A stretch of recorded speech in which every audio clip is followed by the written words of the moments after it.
going on. Couple of zones you want to try to get in. You cannot need to be a bit quicker to be solid in the 24. Well, here's a guy who has come from the United States Auto Club Sprint, Midget, and Silver Crown series, and there is the car owner, Sarah Fisher. Sarah Fisher, Hartman Racing.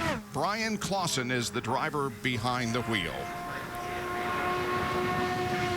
224.224, his fastest lap of the month. Robin is with Bryan's dad.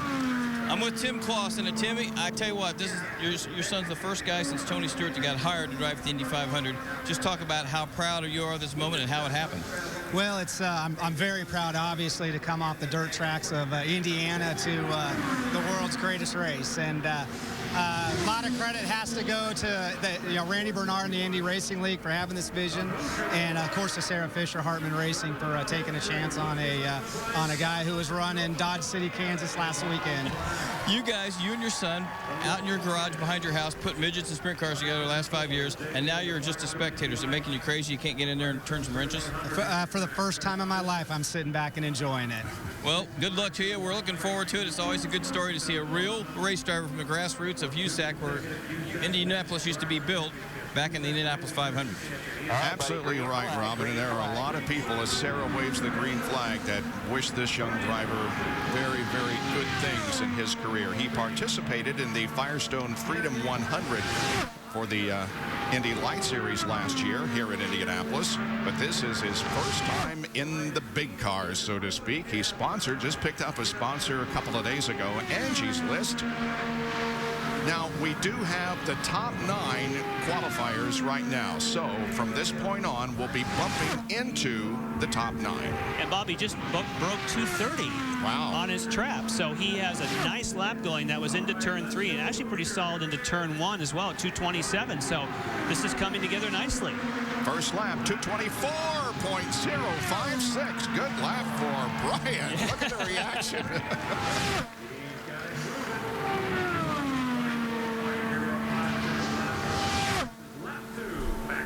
He's the past couple of years been named USAC Driver of the Year.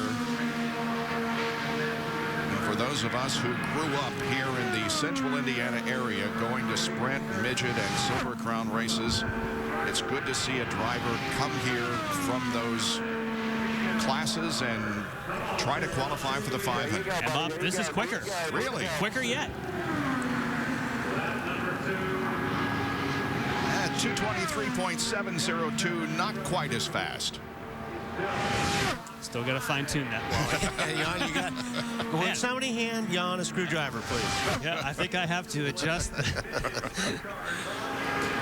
We'll get it dialed in. By the time we get to the top 9, we will have that dialed in. Every time he says that, Bob and I look at each other like, oh, yeah. All right, we can adjust. Headed for the white flag. One more tour of the 2.5-mile oval, and Sarah roots Bryan Clauson on. Here's the third lap. It is 223.599. So again, and he's in trouble. No. Man. Final lap. He hit the wall. Clauson crashes. Man. On the final. That's too bad. You all right, buddy? You all right?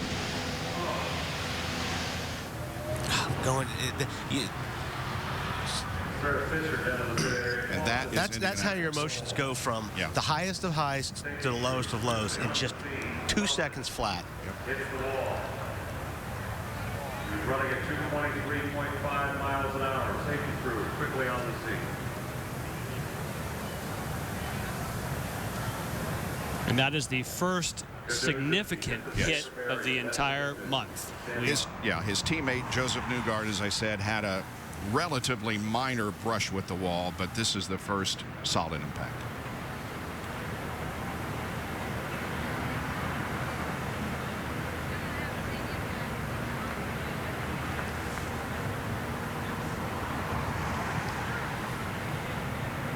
And that's, again, while you talked about the challenge of doing 4 laps. And when you do 4 laps, when you're on that edge, you heard Ryan Hunter-Reay talk about that edge, that fine line you're walking, is that the balance changes. It's not going to necessarily be the same on lap 1 as it is on lap 4. Well, your car gets worse and worse every lap. And, you know, the best that car is going to feel is on your first lap, and then you just lose more and more grip. And when you're already on the edge, that fourth lap, yeah, it's pretty hairy. 223.5 miles an hour. First lap was 224. Second lap 223. Well, he had a solid run going. Not out of the car yet. Safety crew quickly on the scene. His first lap was his best at over 224 miles an hour. And he's getting out on his own. Little assistance there from the Homatro safety team, but Bryan Clauson is able to walk away from the crash. Wow. Fellas, I'm not sure I've ever seen this before, but for whatever reason, everybody here in the pit lane went totally quiet, all looking up at the monitors that are all around the racetrack here. It must be the fact that this car is such an unknown. It's very new. Everybody asks, I wonder what it's going to be like in a heavy impact. But just everybody completely silent watching the monitor, and then, of course, broke into a round of applause when they could see that Clauson, in fact, did walk away. All right, we'll take a look at what happened. Here he goes into turn number 1. This is turn number 1. Yeah, it looks really similar to what happened to Justin. It's just the car just got a little bit loose right there, and it's almost exactly the same look. He just didn't catch it. It didn't take much. You can see that rear end of the car. That's where he was. We're talking about what Marty was saying earlier about when starts to float right about here. When you're really going fast. He was right on that edge, and as you see him entering the corner here, right there, it's almost like that patch right there, backing up. I don't know if it's a patch or a bump or whatever, but as soon as he got on that patch, that's when the car just slid a little bit. Heavy impact on this left side of the machine. So they have a lot of work to do, the Sarah Fisher Hartman team. Around the world. Our first significant wall contact of the month, and it comes on the 4th lap of qualifying for young Bryan Clauson, 22-year-old from Noblesville, Indiana, just north of Indianapolis. And there is Tim, his dad. He was talking about how proud he was, and he, of course, reaction when he saw Bryan Clauson into the fence, and Sarah also. Head in hands. Derek is with Sarah. Sarah, how the emotions can change so quickly in Indianapolis. Give us a feel for what it's like. Well, you know, we know that we always need to be humble here, and you know, we're really happy to have the opportunity to be here. So thankfully Bryan is okay. From what I understand, I'm just heading over there right now, and we'll get that car fixed up and get him back going. Thank you, Sarah. I think when you're in a situation like this, you actually don't know what to say. So you make sure you're careful, but I can tell you, Sarah Fisher, as she walks away here, what an emotional roller coaster already. We're only an hour into the show. Yep. He's got to have a racetrack that's capable of giving them a shot at the pole and getting into that past 9. Well, the cleanup now begins as they get the car off the track. Dario Franchitti, driving number 50 this year here in Indianapolis, will be out to qualify soon.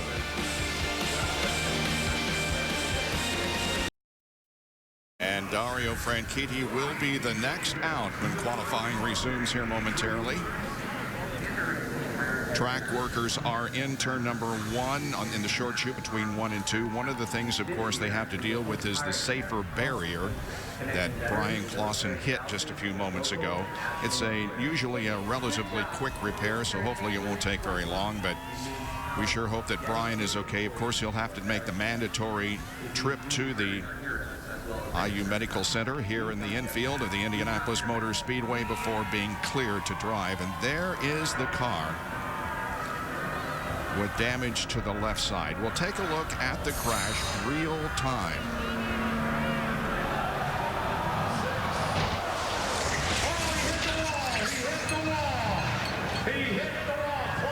You know, you go in these corners at 4 Gs. And 4 Gs is, in a way, it's like you're at the end of a rope, of a tether, and then all of a sudden, right about here, it's like somebody cut the rope.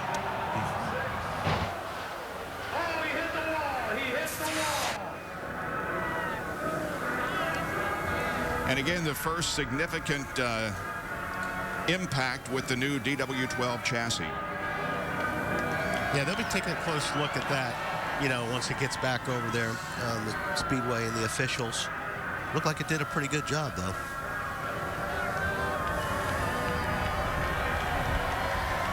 So we'll take another break here as they continue to work on the safer barrier at the south end of the racetrack here at Indianapolis. Brian Briscoe crashing last year. He right now is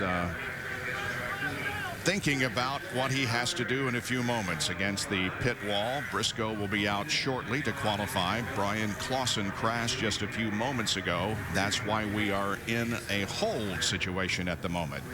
So there you see some cars that are lined up. That's Anna Beatrice up there with Ryan Briscoe, Joseph Newgarden, Graham Rahal, number 38. And the next guy who will be out when qualifying resumes, Dario Franchitti. And you can see the look. Let's see how Ryan looked. That's the stress I'm talking about. I'm telling you what. He doesn't want to talk to anybody. He wants to be by himself. Just get through it. He'll be very happy after the qualifying run. You'll see a different look on his face. We have extensive coverage of activity here at the Indianapolis Motor Speedway. Today, of course, we will be back at 4:30 for the shootout. Tomorrow at noon Eastern Time, day 2 of qualifying. Then on Friday, next Friday, Carb Day, the final practice for the IZOD IndyCar Series drivers, the Freedom 100 for the Firestone Indy Lights, and then the pit stop competition. And then Saturday, we have the 500 Festival Parade on at 5 o'clock Eastern, and at 6:30 next Saturday, IndyCar 36 featuring J.R. Hildebrand. The Indianapolis 500, of course, will be on ABC a week from Sunday. Kevin is with James Jakes. One of those guys that was full-time last year, did all the races, unfortunately, except for this one, and that for everyone else was a very entertaining bump day, but for you, that's one you'd like to forget. You're back here. You're going to make the race this year.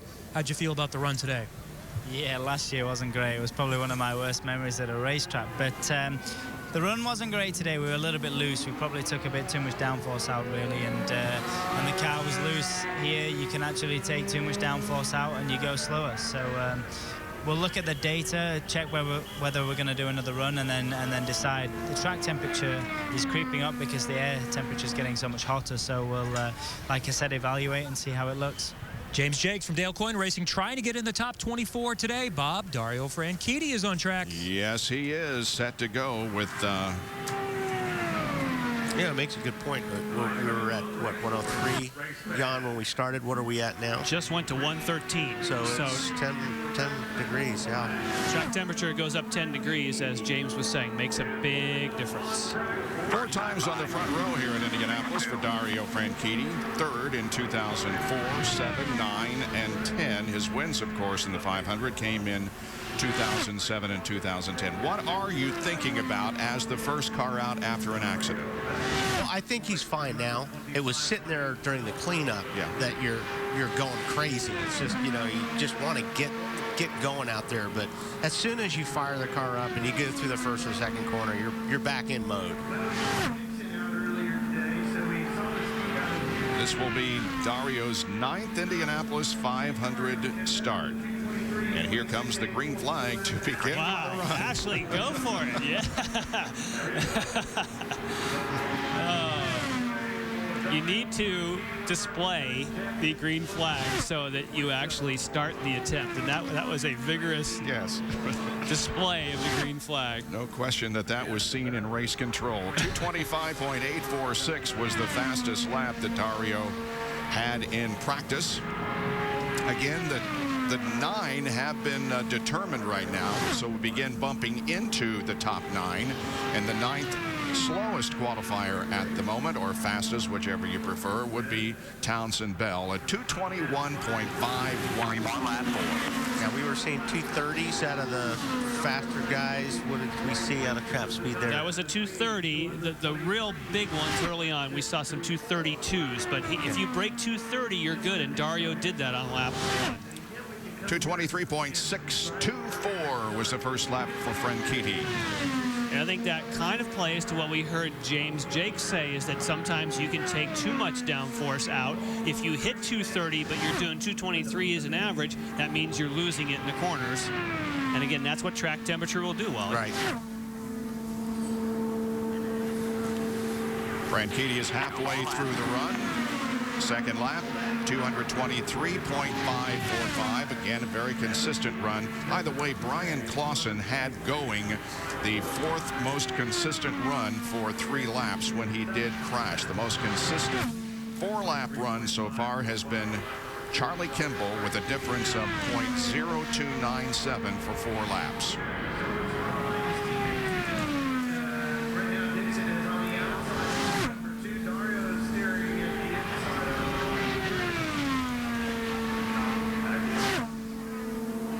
Check the white flag waves. One more lap to go for Dario.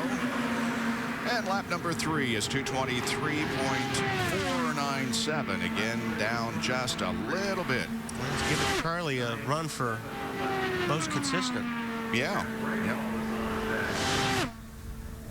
But not top 9 kind of speed in my estimation. I know the track is slowing, but I think you got to be quicker than that to make the top 9. Dario's best start this year in the Eyes on IndyCar Series has been 9th, and his best finish has been 12th for the 4-time champion of the series. And here's a completion of the run for Dario Franchitti.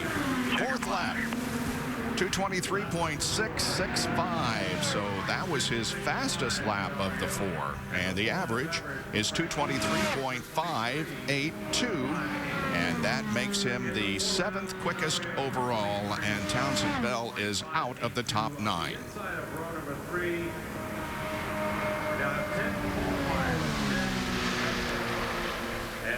Graham Rahal will be next out.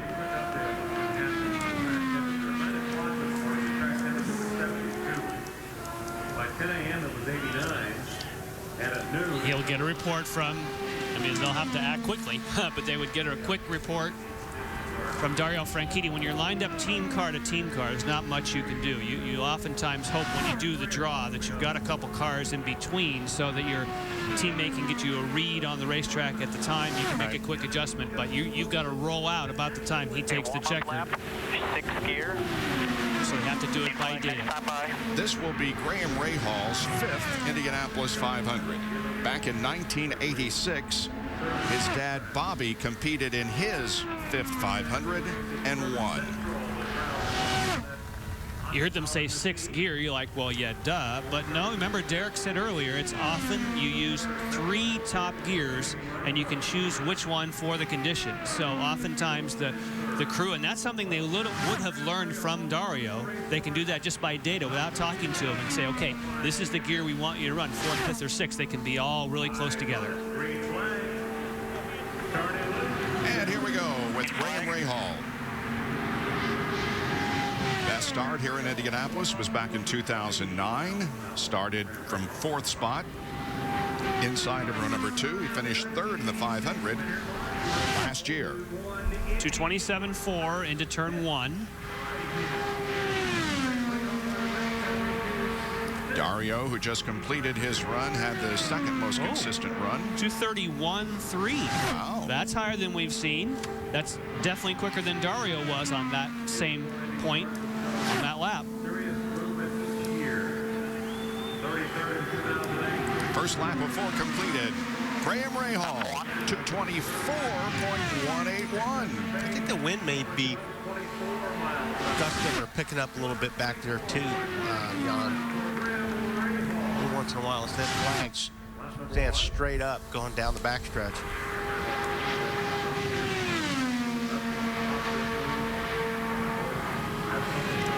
Last year, he led his first laps in the 500, led 6 circuits during the 500-mile race.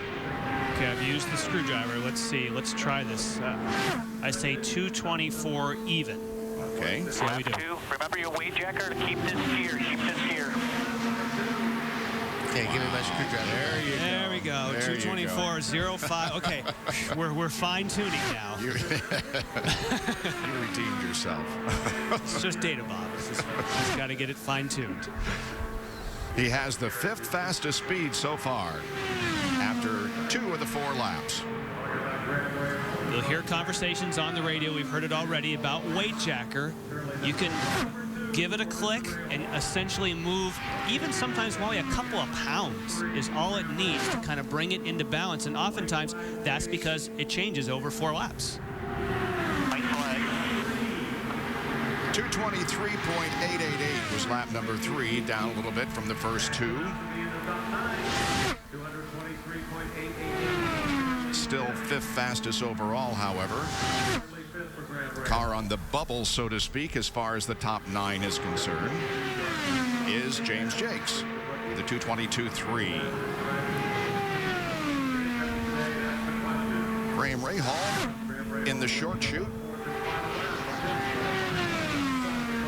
Now through the 4th corner, looking at the completion of his run. Checkered flag waves, and here is the 4th lap for Rahal.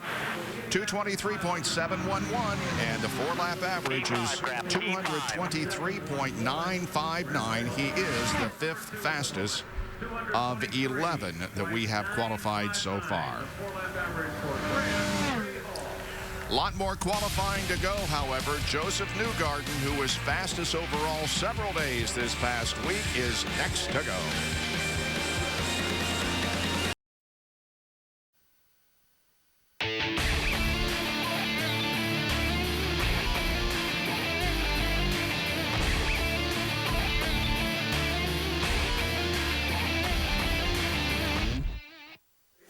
Drama already here on pole day. Bryan Clauson hit the wall in his 4th lap of qualifying, and here is his Sarah Fisher Hartman teammate, Joseph Newgarden, who is 21 years of age. He's a regular this year on the Eyes on IndyCar Series. Won the Freedom 100 for the Firestone Indy Lights Series last year here at the 500, and the green flag comes out. Remember Mark Dismore, who was a many-time starter here at the 500? He owns Newcastle Motorsports Park, which is a go-kart track located to the east of Indianapolis, and that's where Joseph Newgarden began driving at age 13. Derek is with Joseph's father. And Joey Newgarden, a proud dad here. Joey, when you look off to your right side, you see Roger Penske's car. You're rubbing shoulders with him.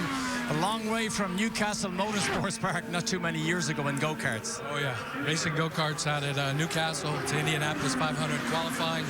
It's a big, big start. Unbelievable. Just happy to be here.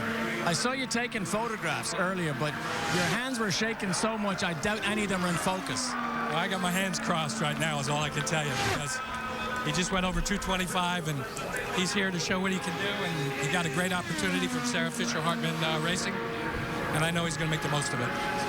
Good for you, Joey. And Dad, our granddad, Joe Newgarden, is back in Nashville, Tennessee, watching his grandson, who he financed to get him to the Indy 500. Wow, good story. 225.099 for the first lap. Second lap slower, 224.790. And Bob, you asked earlier, what must Dario be thinking being the next car on the track after an accident? For Dario, no big deal. For Joseph Newgarden, that's your teammate. Yeah. You have similar setups. You're thinking, okay, he was fine until he got to lap 4. And I've also lost the rear of my car once this weekend. That, Wally, that's hard to get out of your mind. It definitely plays on you. You're right, Jan. I mean, it's like, well, you know, the first thing you think is, well, there's something wrong with our cars, you know, because it is a teammate. One more lap to go. Good job. A little slower. 224.433. He's still 5th fastest overall at this point. His best practice speed was 225.6 earlier this week. But he's been very impressive in the practice sessions that we've had this week. He is, of course, a rookie here in Indianapolis in the Eyes on IndyCar Series. And as Derek mentioned, he is from Hendersonville near Nashville, Tennessee. And I read somewhere that he was the only driver from Tennessee to compete here at the 500. That is not true. Good job, buddy. Good job. Nice and solid there. Checker flag. Guy guy named Peter Chris competed here in 25 and 33, and the fourth lap is 2:24.388. He is the fifth fastest, 2:24.677, and now Joey can breathe a sigh of relief, Derek. Joey, I know you're nervous, but just give me a feel from a dad's point of view qualifying for the Indy 500. It's the greatest feeling in the world. If you're a racing family, a racing fan, in the racing business, you come to the 500, you put the car in the show. That's what it's all about. And another week or so, we'll find out, can you put it on the pole? Can you win it? Or can you come away with a car in one piece? That's what we're hoping happens. Thank you, Joey. I love the lip quiver. Kevin? That's part of the emotion of pole day at the Indianapolis Motor Speedway. And the finishes that Joseph Newgarden has had this year in the series are not reflective at all of how well he has run at times. All right, here comes the number 2 car of Ryan Briscoe, who will be next. Ryan Briscoe moves on to the Indianapolis Motor Speedway for qualifying. Now, Kevin is with Dario. Well, is that satisfactory? Did you have more? All it's got right now? It's not satisfactory, but that's all it's got. Yeah. I mean, you know, drag numbers are below our teammates. Scott and I are very, very similar in drag numbers, but he still went quicker with 2 overboost penalties, so I don't know what to tell you. You know, the balance of the car was very good there. The Target boys have worked hard on it, and it's just not fast enough. So we've got to keep working, and we've got to figure out what's wrong. You know, there's only so neutral you can drive the car. There's only, you know, you try and be as smooth as possible with it, and the speed's not there. But we'll keep working at it. And you know, no one ever said this place was easy. So you'll be back out in a bit. If the track goes for practice, we'll be out practicing, and then we'll decide if we're going to make another attempt. I think we have to, because I mean, we've got to do better than that. That's shocking. That's Dario Franchitti. Robin? All right, with Bryan Clauson. First of all, kid, I know you had some tough sprint and midget crashes. How you feeling? I feel all right. Just hands a little sore, but more bummed than anything. We felt like we had a great run there, and really felt on the safe side for most of the run, and just got away from us, I guess. I don't really know what happened there. Getting into one, it just snapped around on us, but feel terrible for my guys. It's gonna be a long night working to get the backup ready, but you know, I was excited to get this done and over with today, but it'll be tomorrow, I guess, for our Angie's List Honda. You know, I remember Steve Kinzer when he was taking his rookie test here, and he crashed, and I said, what happened? He goes, I don't know, 1 minute I was in the groove, next minute I was in the wall. It's that quick. It's not like a midget or sprint car. I mean, you don't have any time to react. Yeah, I chased it as long as I could. I thought I had a shot at it, but just didn't quite catch it enough, and lost it there, but it's been such a great month. I hate to put a damper on it right now. We felt like, you know, we didn't really have a shot at the pole there, but with the boost turned up, and we felt like we had a great race car.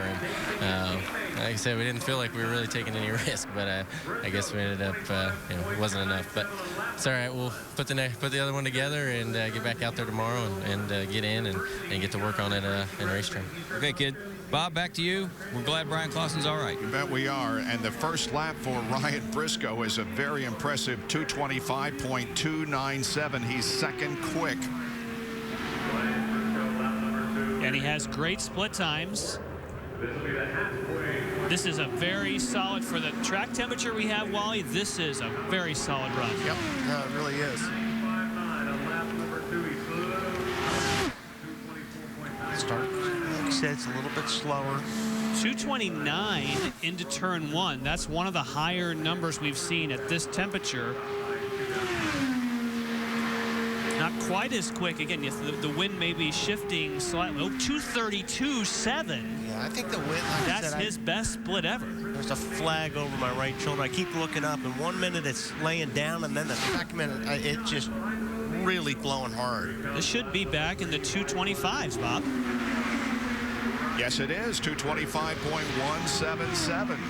Not quite as good as lap 1, but better than lap number 2 for Ryan Briscoe, whose best start here in Indianapolis was second in 2009.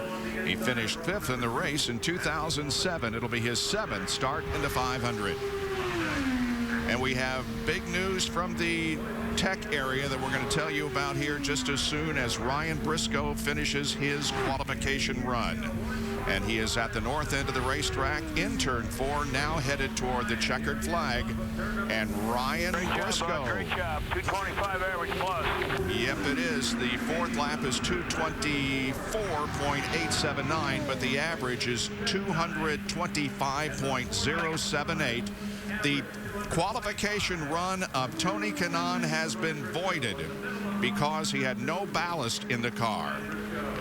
The number 11 car of Tony Kanaan has been disqualified from his first run. Ooh, how about that? He was the fourth fastest so far. Each of the cars carry ballast to compensate for the difference in driver weights. And they have a specific place they have to bolt it. And I guess we can assume that that was somehow overlooked. Wow. Ooh, that's not good. I mean, stating the obvious. So TK's run is voided, and we'll have to go again here after corrections are made. Here is Anna Beatrice, and this is somebody to watch because she has the sixth fastest speed of the month at 226.187 and ran very, very well this morning. Yeah, she turned in that speed this morning. It was actually the second quickest during today's practice. And I talked to her last night, and she was telling me that when she ran her fast lap yesterday, that it did everything in the corner wall. She said, I had some understeer, I had some oversteer, it gave me a little bit of everything, and it was walking around. And she says, mechanically, I need them to dial that in. And obviously they did some great work overnight, and it was solid this morning. This is an entry from Andretti Autosport and Conquest Racing, partnered up for the car with Anna Beatrice at the wheel. Here's the green flag. Green flag, green flag. Let's see what her warm-up lap was. 224.2, not bad. 227 into turn number 1 as a trap speed. Anna has competed here at the 500 twice and finished 21st both times in 2010 and last year. And she started in 21st position in 2010. 230.9, so she's over that, that threshold to get you in the ballpark.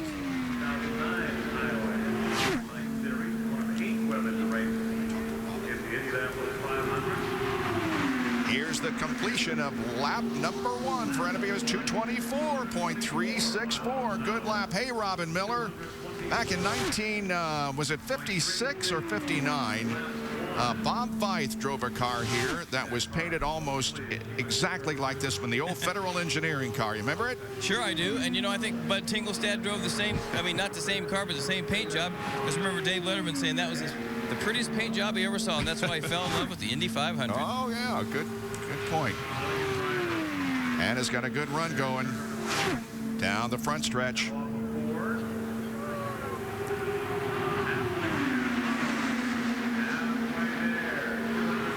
Down into the 223s, 223.935. And we'll see if she can dial it back. That was very impressive what Ryan Briscoe did, is he slipped a little on lap 2, but then brought it back on 3. You don't see that often, but if you're working the controls inside the car and you can manage to actually improve on 3 and 4, that makes a big difference on the average. Anna is not a regular in the Eyes on IndyCar series this year. Her only start came at the most recent event in Brazil, where she finished in 20th spot. Third lap down still, 223.664. She has this extreme, when you talk to her, just very confident, just really kind of like, yeah, you know, the car was walking around, it's doing everything, but no big deal. Well, she really has a lot of confidence, obviously, in the team and behind the wheel of an Indy car.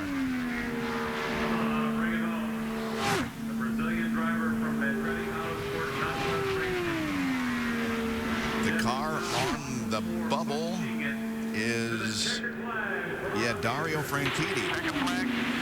And Franchitti is bumped out of the top 9, and Anna Beatrice turns in the 7th fastest 4-lap average at 223.920. And now the car on the 9 bubble is Scott Dixon. Anna Beatrice, good run for that car and team. Moments ago, Joseph Newgarden qualified his car, and receiving the congratulations of Sarah Fisher and Zoe there that she's holding back in a moment.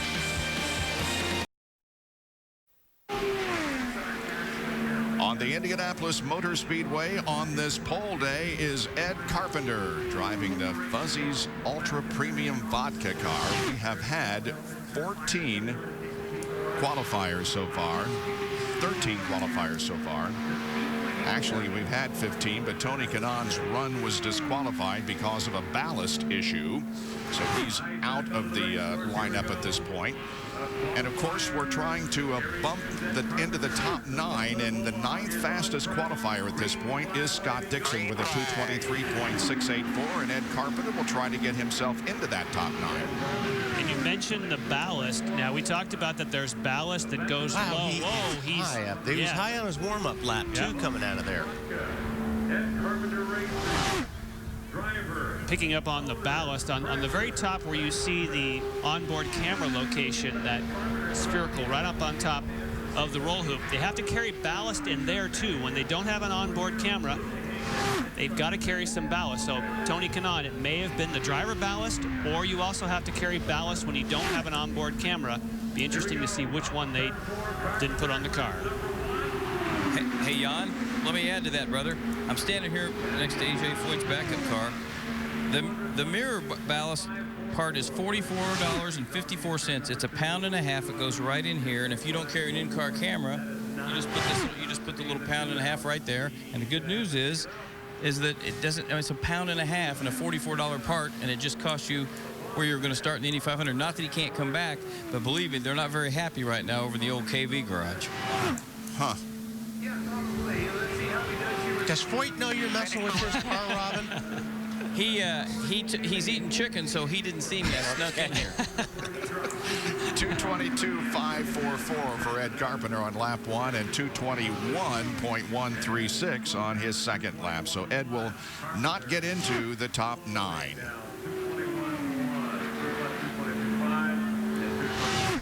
Carpenter has started 8 previous Indianapolis 500s, finished 5th here in 2008. Hang in there, just work with us. His best start was last year and in 2010. He was in the Fast 9 last year. Be disappointed. I would think he'd be disappointed with that. I know these guys were really looking forward to the month of May here. They were really excited about. Thought they had a good shot. Boy, that really dropped down. 219 lap. Yeah. That's he's got his hands full or something there. Well, he called in with the problem, and of course you heard the response. Just hang in there. Just finish off the run. It's easy to say when you're standing on the wall. Yeah, exactly. And you're the car owner, and you're like, okay.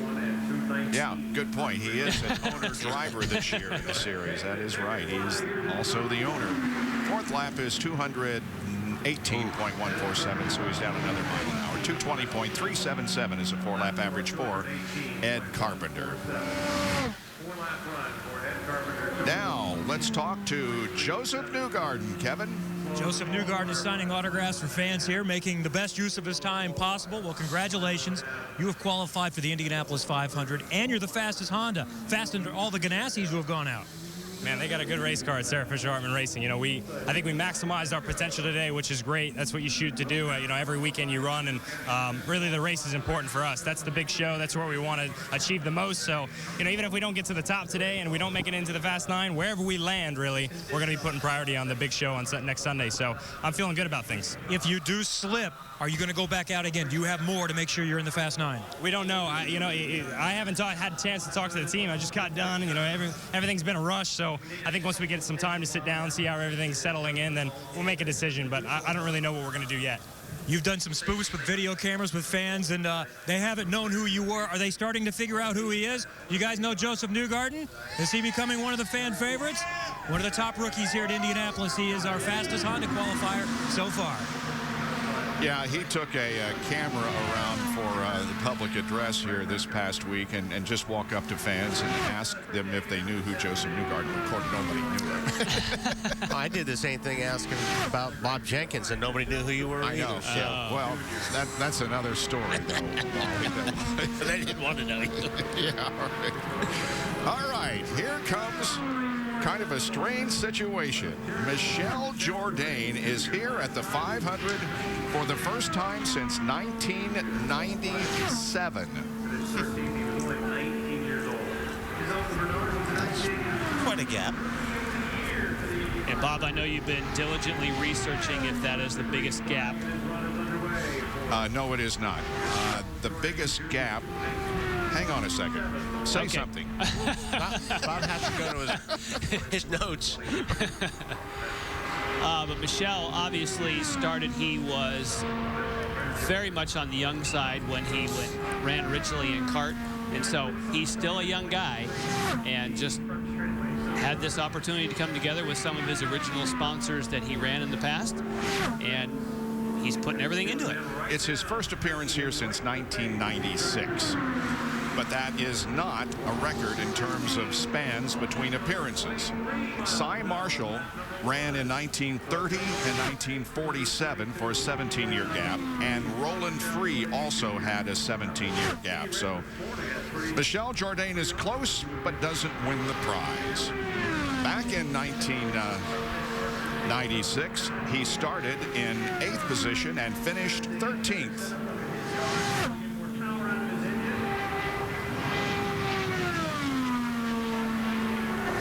22.983. Let's see if he picks it up on lap number 2. Yes, he did. 223.144. Most of the time, we have been seeing drivers slow down on their subsequent laps after lap number 1, but he picked it up just a little bit. There's Michelle, 35 years old at the moment, even after that big gap. From Mexico City.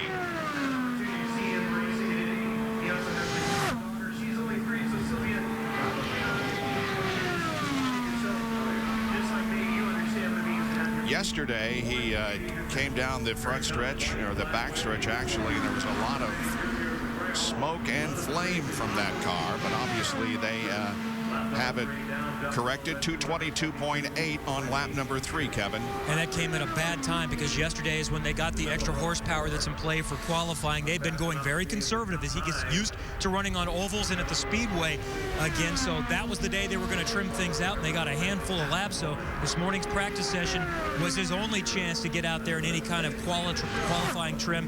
He says he's feeling better and better every day, though, about racing this car once again.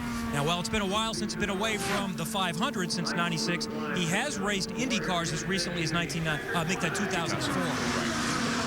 All right, 4th lap, 222.639. So the 4-lap average is 222.893. He does not get into the fastest 9. Still on the bubble of the fastest 9 is Scott Dixon with a 4-lap average of 223.684. Marco and Hinchcliffe coming up, Derek.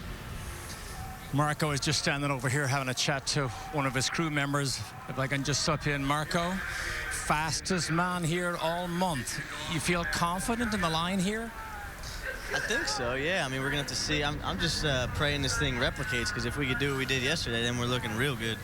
But we know Indianapolis, it could be a tricky place, so we'll just we'll be open-minded and we'll adapt if we need to. Hopefully we don't have to change too much. Great, thank you, Marco. Let me just hang on here because James Hinchcliffe is having a chat to his engineer, Tino Bailey. James, sorry. You're relaxed, you smile. I know you're watching what's going on, but how nerve-wracking is it sitting in the line here, 2 or 3 cars from being on the racetrack? It's the worst moment of the day, Derek. You know, you're anxious. You know, you're trying to anticipate what's going to happen in the run. I mean, I've been lucky. I've had a couple teammates that have run already, so we got a little bit of an idea of how things might go. But the temperature's changing, the track's changing. We just got to go out there and fill it out for ourselves. Thank you, James. All the best. Interesting. They are aware of the temperature, what might change, what they may have to change, but they hope they'll get the ultimate speed.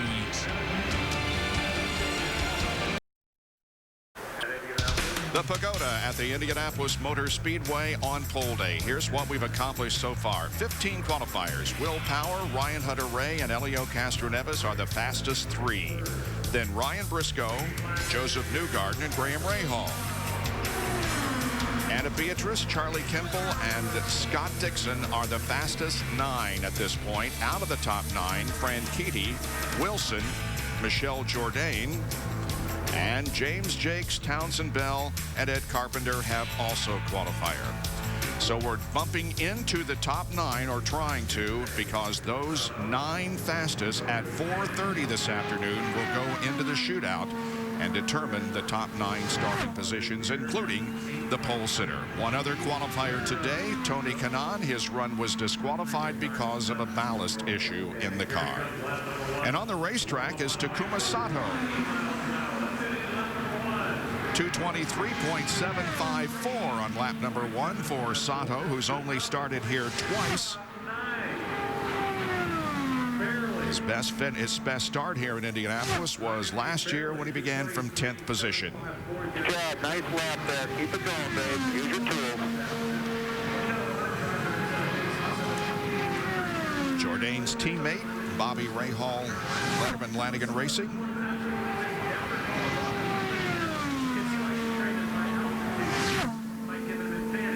Way to go. Halfway there.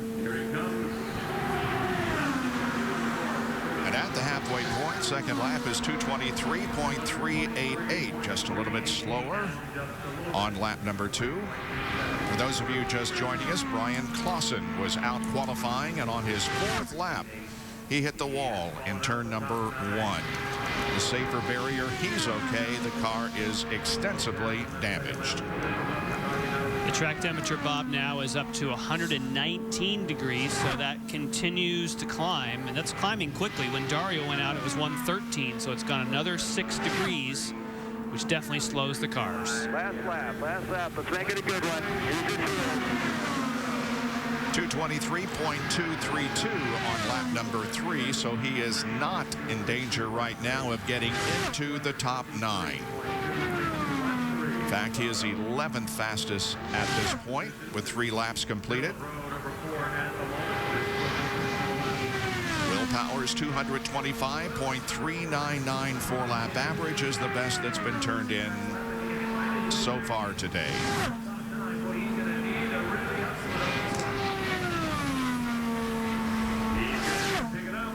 Sato with his first podium finish in an Eyes on IndyCar Series race recently, and there's the checkered flag, 223.194. He fell down on every single lap in terms of speed. The average is 223.392 for Takuma Sato, and he is 11th fastest on the day. Let's catch up with Robin Miller. Well, Bobby, you were talking about how tough a crash it was for Bryan, and it is. As you can see, this is one of the few things that didn't get damaged. But the Dallara guys are in here, and they're working on it with Johnny and Andy O'Gara. And here's what they need. They need a left side pod, a left wing under tray, a left front and a left rear suspension, an engine, a gearbox, and a little bit of help, because it's about a $250,000 crash. They don't have a lot of money, but they're going to get it fixed. They're not going to go to their backup car. They're going to get this thing fixed and try and get him out even this afternoon. The Dallara factory's right over here, so they're going to run back and forth and get some of the parts. How about that? Wow. Good info, Robin. Yeah. I can't read my writing, but I think it's accurate. We'll trust you.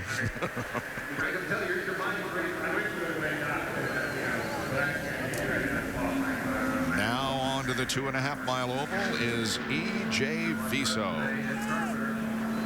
Another one of the KV Racing Technology entries. Tony Kanaan's teammate. This will be EJ's 5th Indianapolis 500-mile race. Best start was last year from 18th, and his best finish was in 2009, 24th.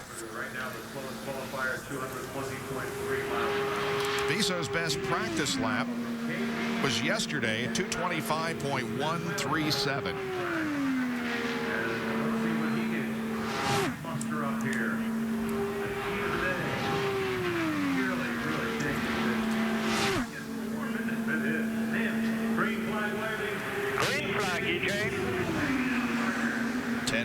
miles of qualifying for E.J. Viso. 2:28 into turn number 1.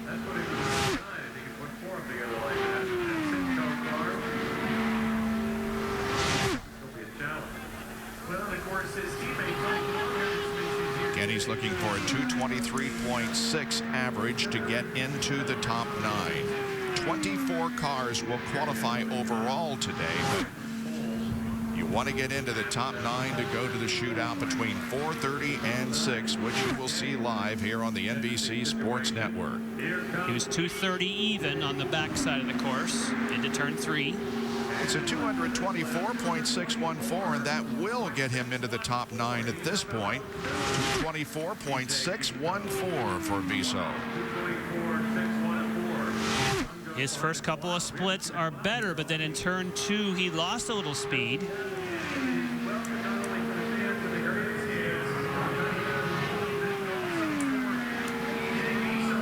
Picked it up again in turn 3.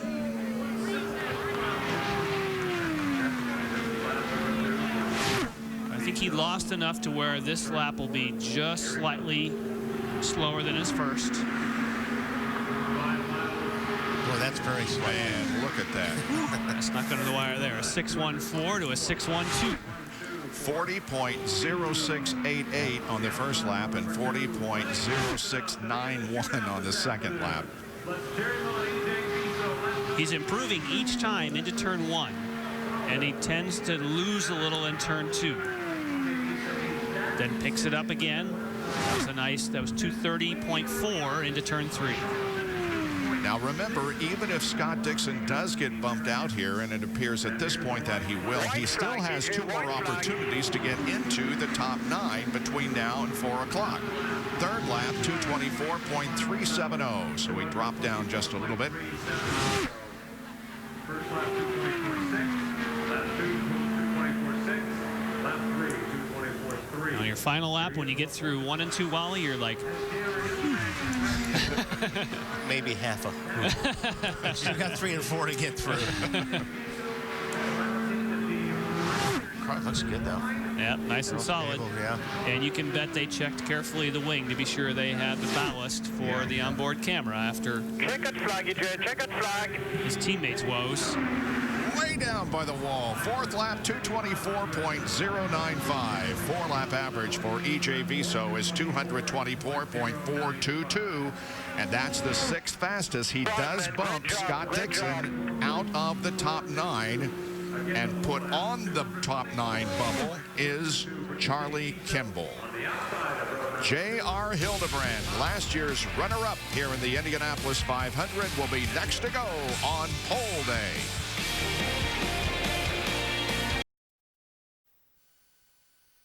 Hildebrand, a rookie, leads at Indianapolis.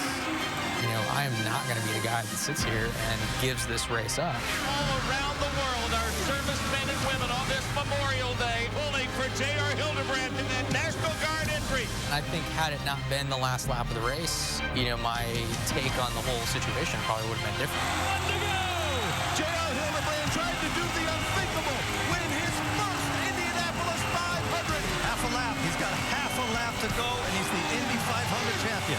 Through the final 2 corners. He's got to get around the lap traffic. In the back of your head, you know that by trying to pass somebody, you know, there's not really a second groove in Indy. He is sputtering slow, and he hits the wall. He hits the wall coming out of 4. Knowing what the risks of doing that were going to be, that was my only good option for winning the race. Will he have enough to cross the yard of rim? Unbelievable finish. Dan Weldon wins at Indianapolis. Dan Weldon is a 2-time champion just like that. And while he is celebrating, J.R. Hildebrand is aching. Yeah, I got no regrets. For me, at least, I can rest my laurels on the fact that, you know, I went for the move and it just didn't really work. The heartbreak that J.R. Hildebrand suffered last year, but this is a new year, and he has completed 1 lap of his qualifying effort, 223.975, which is currently 7th quick. 223.975 for J.R. from Sausalito, California. Last year, of course, was his rookie year here at Indianapolis. Started 12th and finished in 2nd position after crashing in the final corner of the final lap. A year ago, Rookie of the Year. And lap number 2 for Hildebrand, 223.256. This is Panther Racing with sponsorship from the National Guard. The rear looked like it was floating, starting to get up a little bit outside of the groove. This team has traditionally really focused on race setup. They obviously, judging by the performance last year, that all came together, bar the final turn 4 effort. But not most likely at this case, at this attempt, fast enough for the top 9 at the end of the day. A little bit faster on lap number 3, 223.383, but not good enough for the top 9.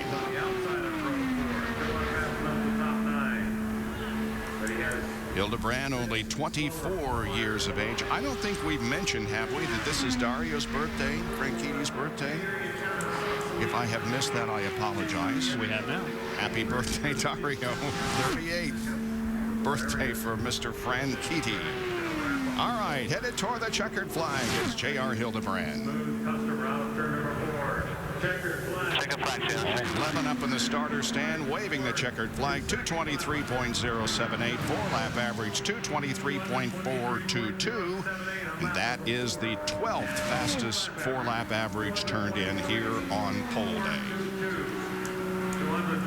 All right, let's go to Kevin Lee, who's with Anna Beatrice. And she's hooked up with a strong team for the month of May and also back in Brazil as well. The Andretti Autosport still in the top 9. Is that a goal for the day? Will you come back out if you need to do something to stay there? It would be, but it's tough. It's going to be tough. My teammates are still to go there, and they are probably faster than we are. So let's hope. We never know. It would be a goal, but I don't know it's worth it to go out again, especially because the car wasn't very comfortable to qualify. So we are pretty much in the limit already, and I did everything I could. But we'll see. But, you know, if we got to stay in top 15, I'll take it. You know, I think we make the show, and that's wonderful. Anna Beatrice set for her 3rd 500 this May. Let's check in with Robin Miller. Kevin, we're talking to Mike Conway. Mike, we were just talking about Barrichello, saying, boy, this isn't anything like Formula 1 qualifying. It'd almost be fun if you could just all go out there together like you do in a road course and just take your fastest lap instead of all this waiting. Yeah, then you get a big-ass toe as well, couldn't you? So that'd be even nicer. But, yeah, just a real waiting game, you know. It's all right if you draw at the beginning, just go out and do your thing and then just watch it happen. But we pulled last, managed to pull like 66 or something, so we're way at the back. But there's still a few behind us, which is some are pulled out of line, I think, maybe with the heat going up, changed the car balance a little bit. So, but yeah, I just want to get out there and do it, you know. So we're nearly there, about 4 or 5 cars away now. Do you ever talk to anybody that's already in the show and ask them about conditions, or just watch runs, or just don't talk to anybody, just do your own thing? No, I haven't, but you can just see from the times really and the way the cars behave what's going on. And we've run in these temperatures before, maybe not as hot as this, but the car's been okay, so we'll see. All right, good luck. Bobby, back to you, brother. Mike Conway awaits his qualification chance, and here is Simon Pagenaud on the track for his run. Pagenaud has been pretty impressive during the practice periods. See what he can do here. This is the Sam Schmidt entry. He told me yesterday, Bob, that right when the car turns in here, it's nice and positive, but then right as it gets loaded at the apex of each of those corners, the front tends to give up, tends to kind of float. And so that's a very difficult thing, Wally, to fix. If it turns in positively, but then it goes away from you. Fuel mixture 3 means that you want to be sure that you're using all the fuel available. Now, they code these, Bob, because when it comes to race conditions, you don't want everybody in fuel position 1 to know that's race mode. So they will tend to renumber those, but you would assume anytime you're qualifying, you're going to be in full go mode, right, which is full rich. Almost 223 on lap number 1, but not nearly fast enough to get him into the top 9. It is odd that you would get a call from the pits mid-qualifying run. Yeah. to change it. Unless you're in the wrong spot. Yeah. Second lap, just a tick of the watch slower, 222.968. Pagenaud is a rookie here at the Speedway. He has never run an Indy 500. He is a regular this year on the Eyes on IndyCar series and has been very impressive in the 4 races that we have had coming into Indianapolis.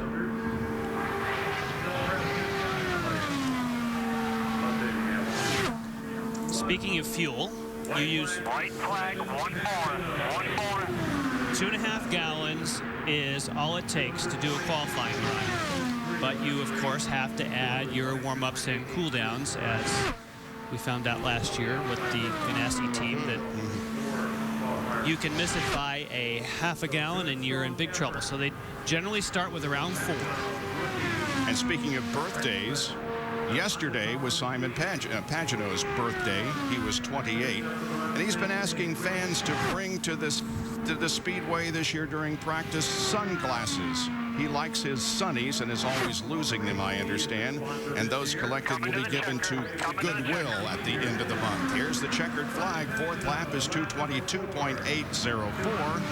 And the 4-lap average is 222.891. And he is 16th fastest. And the 4-lap speed, 222.1. James Hinchcliffe moves on to the oval. James Hinchcliffe, one of the Andretti Autosport drivers. Actually, we're getting kind of short on drivers who are in the qualifying line. Right behind James Hinchcliffe is going to be Marco Andretti. Behind him is last year's pole sitter, Alex Tagliani, driving for the Brian Herta team this year. And then we get back to Mike Conway, with whom we spoke just a few moments ago.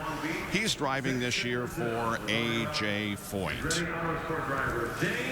All right, Hinchcliffe has only run here once, and that was last year, where he started 13th and finished in 29th position.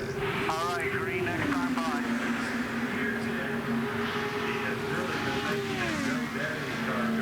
Ran 225.974 in practice yesterday. That was his best lap, 225.9. 225.399 is the fastest 4-lap average that has been achieved today. That was by Will Power. So he is the fastest to this point.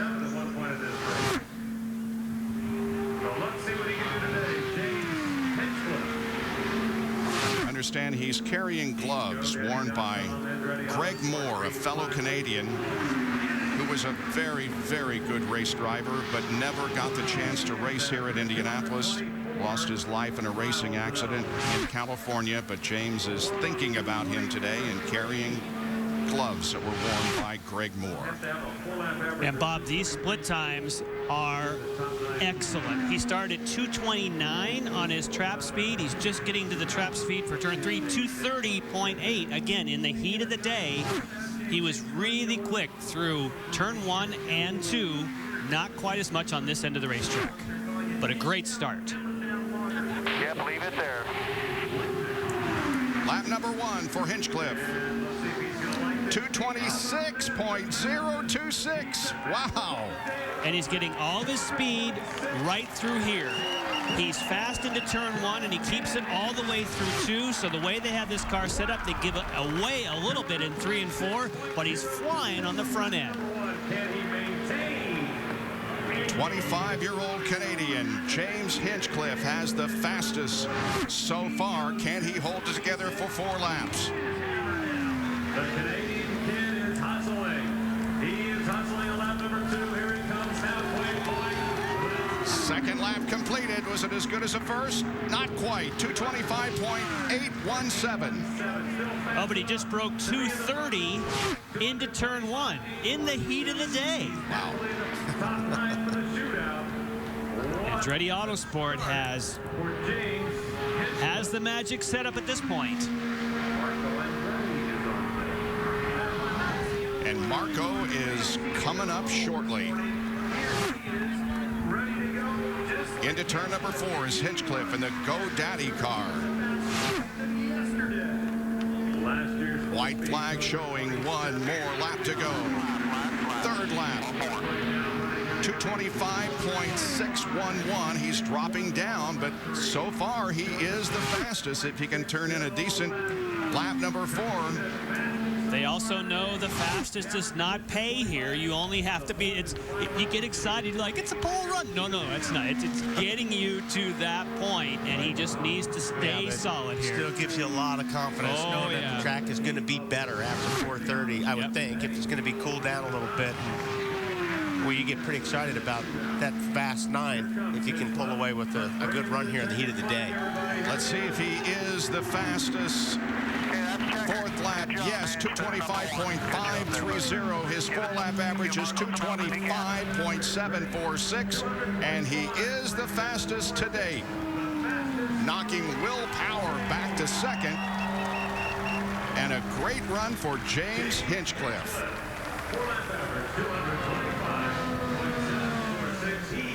Is number 1 at the moment and in the shootout. Congratulations. He has a internet civilization he calls Hinchtown, and he's the mayor of it. And he is looking to be mayor of Indianapolis, Indiana today on pole day. So Kimball now out of the top 9. Beatrice back on the bubble. And Beatrice is on the bubble at 223.920. He's been very fast, quietly, just up there, very strong, very consistent, and that team has been very solid. And the fact that Marco Andretti hasn't run yet, I would say that Anna's probably thinking, oh well. I think she kind of knew that. When we talked to her. Good try. This is going to be interesting to see how Marco does. And Marco and his team kind of know just one speed. You know, fast. It's not like he's just be close to Hinch. No, it's. We're about to find out. Yeah, hammer down. Interesting because Hinchcliffe ran this morning's practice, whereas Marco and Ryan Hunter-Reay did not. So they kind of split the team up. Maybe that was a little bit of information that helped James. James Hinchcliffe's getting quite an ovation from the spectators gathered here today on pole day, and a handshake and a hug from all the crew members. What a difference a year makes for a race team. Isn't it something? Those guys were in such bad shape last year. Down to Kevin.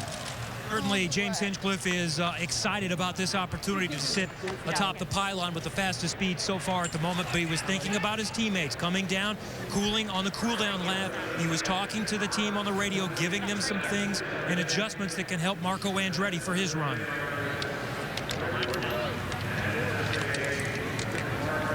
Marco sits at the front of the line, hasn't gone out yet. As Hinch gets the helmet off and the headset. Go, Kevin. Nice job. What do you think?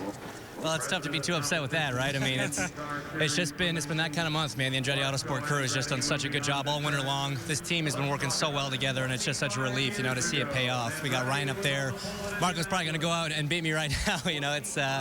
But it's good to be there. Hopefully, you know, that'll be enough to get us into the top 9. And man, what a run. This place, nervous before, just butterflies the whole run, but had some help from a friend out there, and it was good. Help from a friend. Tell us about that.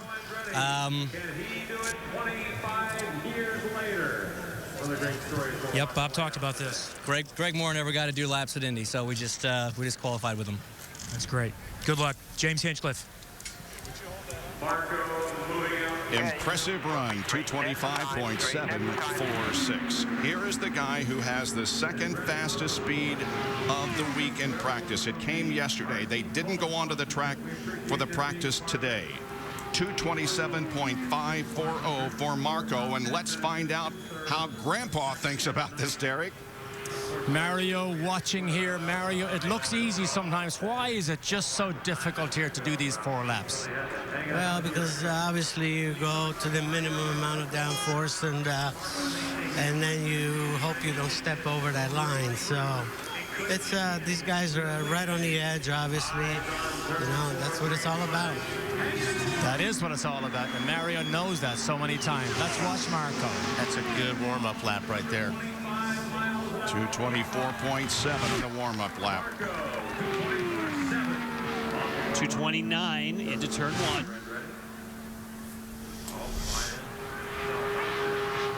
This will be Marco's 7th start here at Indianapolis. Recall, he almost won the race in his very first outing here at the 500 when he was beaten coming off turn number 4 by Sam Hornish Jr.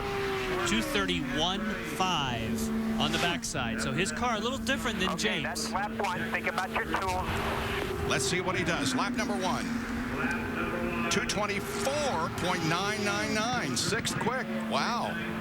Bit of a disappointment, but again, he doesn't have the same kind of speed through 1 and 2, but he is solid in 3 and 4. Again, you're only trying to get in the top 9. You know, it's not like, oh man, there goes you just. Yeah, but still, when your teammate just went out there and put those numbers on the board, and you were pretty fast, you know, in the last couple of days. I think he's going to be disappointed. I think he expected more. Okay, that's halfway. Second lap down more than a mile an hour. 223.758 for Marco. Now he's getting the danger. Now he's getting to where he may not make the top 9. So right. Yes, now it does get. He's not just psychological, but he's 8th fastest of those who have gone out so far. Well, he picked it up in turn 3 again, but it's the front side that he's losing lots of time. James Hinchcliffe just qualified his teammate. Okay, white flag. So this should be better. Should be back. Yeah, 225. Oh, wow, up to 225 again. 225.015 for lap number 3. That moves him up to 7th. So again, he doesn't start him. He puts himself. He's kind of behind once he goes through 1 and 2, and then he tries to make it all up. Last time was actually, and he bettered again. He's bettered his 231.3 into turn 3. Lost a bit in the middle, but he's trying to make it back on this end. This should drop below 225. Okay, check up right. Good job. Ready to go back on the gear. Good thinking. You are right. 224.954. He's 6th fastest with a 4-lap average of 224.680. So he's 6th fastest. And James Hinchcliffe has just turned in the fastest speed of the day as we qualify for the Indianapolis 500.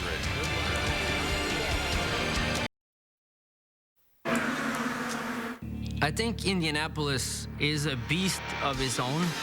The track has a lot of little things that could catch you off guard, and you just need to be on your toes all the time. Does he have enough? 227.238, he did it! Tagliani wins the pole position.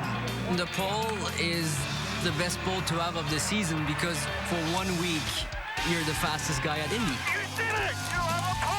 To get a result like that for a team was quite nice. The big two have been unseated at the Indianapolis Motor Speedway. The whole thing of finally beating the Ganassis and the Penske was a nice cherry on the sundae. Well, Tags was the man last year that won the pole. Let's see what he can do this year. He has just taken the green flag. Poor Indianapolis Motor Speedway. I mean, Tagliani called it a beast, and I remember Eddie Cheever, a former winner here, always referred to it as a living, breathing organism. Kevin. Oh, I'm sorry, Derek with Brian Herta. Brian, sorry, I know you're watching the screen here. Pole position driver from last year, race team winner from last year. Is that a good combination to get yourselves in the top 9, do you think? Yeah, I'd like to think so, but, you know, honestly, this place has a way of wiping the slate clean every year, and, you know, so we're coming back fresh just like everybody does, and, you know, we just want to get a solid run in. Thank you, Brian. Continue to watch. Have a look. Well, it's just good enough. First lap is to bump Graham Rahal out of the top 9. It's a 224.331 for Tagliani. And you have to consider that this is a late change for them to Honda after Lotus, and Lotus didn't have engines available to do any testing on ovals whatsoever. So you come back with a new chassis, does Bryan Herta, with nothing. Yeah. And they only have this last week to try and get fully up to speed. Yeah, like I said, I think these guys are just going to be happy to be in solid. Obviously, if they would have come off the trailer and they were fast, you know, it's different. But I think they're really happy to have the package that they have for this year's 500. Just a little bit slower on lap number 2. Still good enough for 9th. This will He's not going to be able to drop too much more. Yeah, exactly. This will be his 4th Indianapolis 500. His best finish, 10th, came in 2010. He may drop into the 223s here. 223.808 to be exact. Next lap is going to be critical for Alex Tagliani to see if he can stay in the top 9 where he is right now after 3 laps.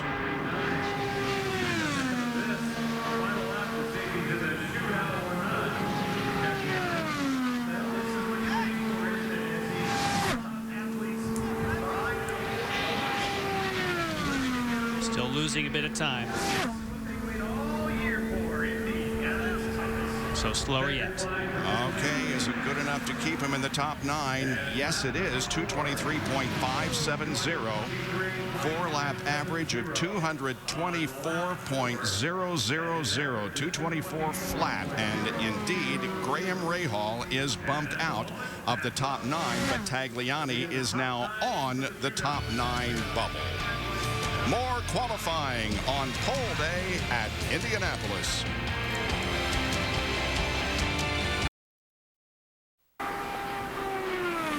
Welcome back, everybody, to the Indianapolis Motor Speedway. It is pole day. Mike Conway in AJ Foyt's car is in the middle of his run.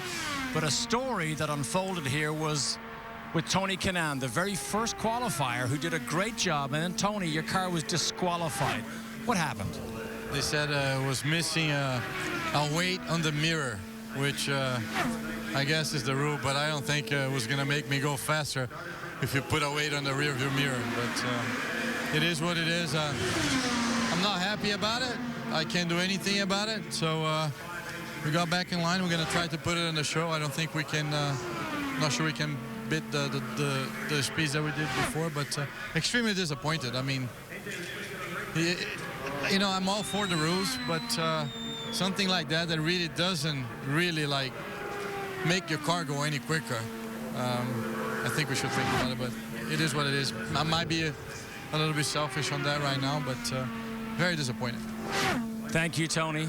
You can hear it, boys, in his voice. But rules is rules, right? Absolutely. Well, yeah, I wonder how he'd feel if it was on a competitor's car. It's the first he had thing that same philosophy. The first thing I thought of, if you were standing there and then you saw somebody come back in, you saw they were missing that weight. Would it be something you still should think about changing? Would you say, hey, that guy doesn't have his weight on his mirror? Tattle on him. Oh, yeah. Right. 223.583 and 223.236 for Conway.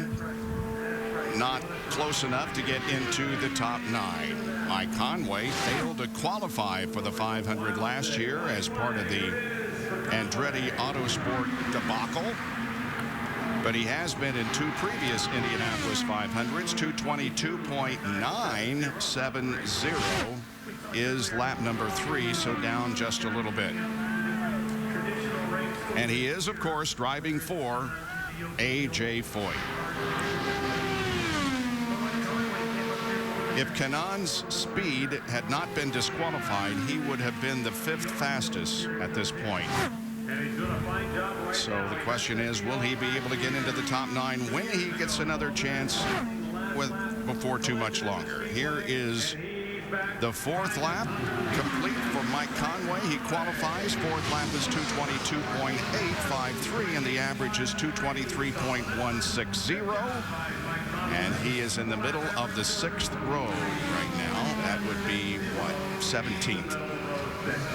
Robin is with Sebastian Bourdais. Sebastian, I said on the warm-up show today, I said, you know, there's 4 guys that are really happy here, and you're one of them. No matter where you qualify, just because you got a chance to be competitive now behind you with a good old engine. Yeah, I think we're really short on prep. You know, there's the reason for everybody running a full week, and we have only been out there for like 3 hours. So I think we did the best with what we could. You know, the TrueCar McAfee package is pretty strong, but you know, we're just happy to be in the Chevy family right now. We're gonna try and ride this through this weekend, do the best we can, and our season really starts in Detroit. And you gave Lotus a good run. Oriol gave him a good run a couple times. They're lacking something that just can't be made up in a year. I don't know that. You know, we just moved on. We and Jay made this decision, and all I can say, it's for the better, and we'll just go at it now. Good luck, kid. Thanks. Bobby, I still think he's one of the happiest guys here. He might not look like it, but he is. Let's go to Kevin. All right, thank you, Bob. Marco, did you have more disappointed with that run? Oh, yeah. I mean, I don't know where a mile an hour went overnight. I mean, the 223 was a boost penalty, and the car kind of fell on his face in turn 1. But, I mean, there's more to come from us. I mean, there's a little bit to come from balance, but I don't think a mile an hour. I'm not sure where that went overnight. So you'll be back later on. You've got more speed. Well, that one lap should have been a 225, so at least we'll bank that. But we're going to need over a mile an hour to put it on the pole, so we'll keep working at it. All right, we may see Marco in a little bit. Yesterday afternoon, he said, my car works really well in the heat. We've done our fastest laps in those kind of conditions. Well, Tony Kanaan, with whom we just spoke, will be watching carefully the qualification run by his very good friend and really the guy responsible for bringing Rubens Barrichello to the Eyes on IndyCar series. Rubens, a 19-year veteran of Formula One, but this is his first try at the 500. And of course, in Formula One, it's all about getting the ultimate single lap in qualifying. And the unique thing, Wally, like we've talked about, when you're doing 4 and you're going through the changes of the car, this is a really unique to Indianapolis. Yeah, especially for him. I mean, this is something that you just don't do, and he's never done. And, you know, big event like this, and I'm sure we talked about earlier about people having butterflies right before qualifying. I'm sure Rubens has probably had plenty of them. I think he'll be very happy to get this behind him. 224.412 is the fastest he has ever gone here at the Speedway. Better than all the 330 laps of practice, and it's a 224.257. Just a little slower, but still, that's good enough to get him in the top 9 in 9th position and knock out Alex Tagliani. Ari Luyendyk talking with Tony Kanaan.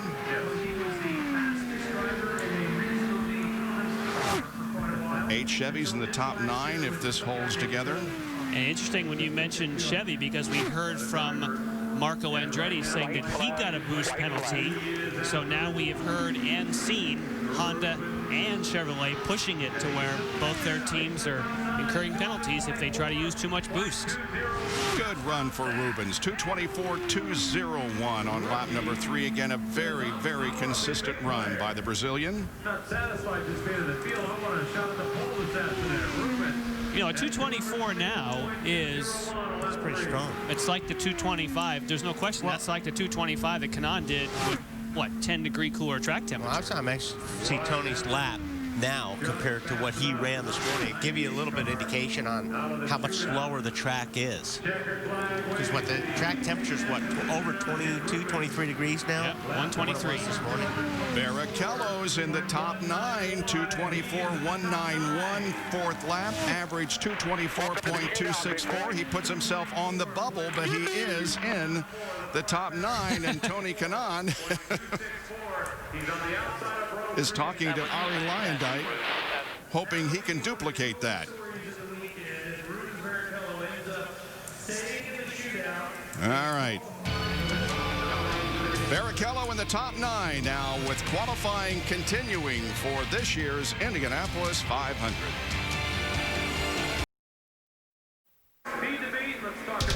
At the capital of racing. Indianapolis, Indiana. Here are the qualifiers so far. Fastest, James Hinchcliffe, then Will Power and Ryan Hunter-Ray. Elio Castroneves, Ryan Briscoe, and Marco Andretti. And now the top 9 include Newgarden, Viso, and Barrichello. We have qualified 24, so now we start bumping into the 24. Here are the other qualifiers. Tagliani, Rahal, Kimball, Dixon, and Franchitti in row number 5. Then Hildebrand, Sato, and Conway, and Oriol Servia has crashed. And just made contact with a barrier to the entrance to the beds. Second crash today. The first was Bryan Clauson at the south end of the track, coming out of turn number 1. And now Oriol Servia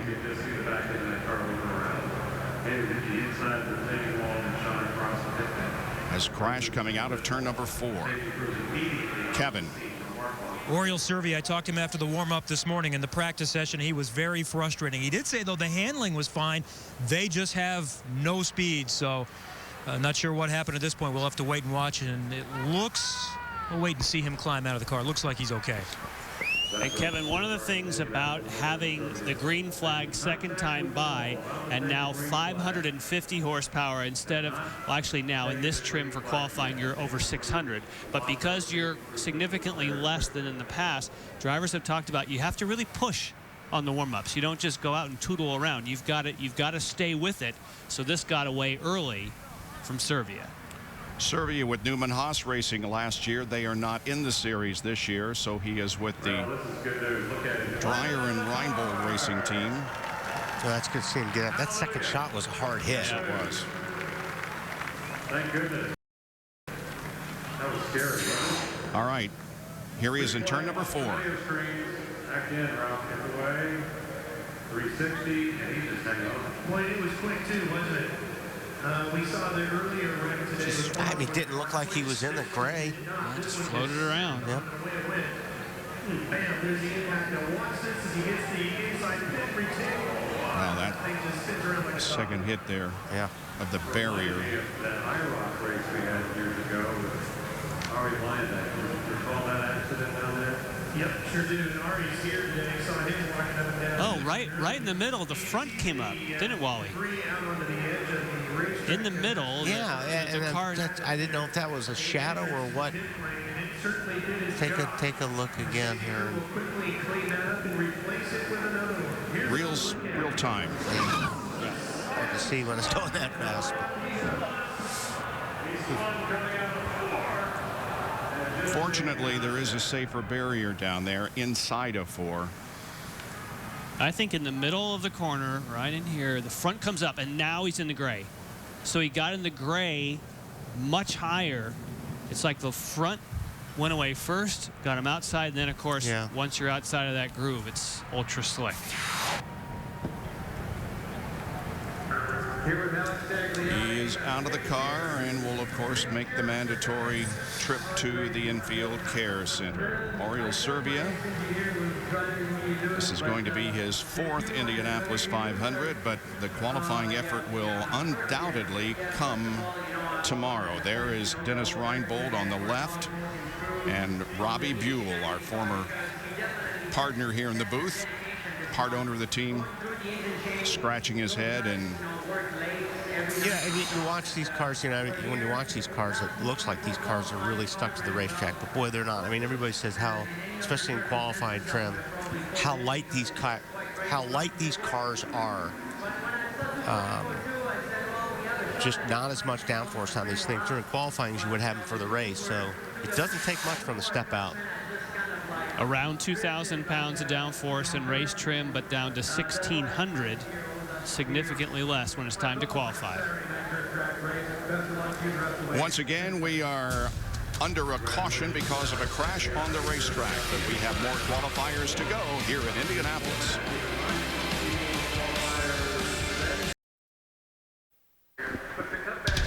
On pole day at the Indianapolis Motor Speedway, here are the top 9 qualifiers. James Hinchcliffe, Will Power, and Ryan Hunter-Ray.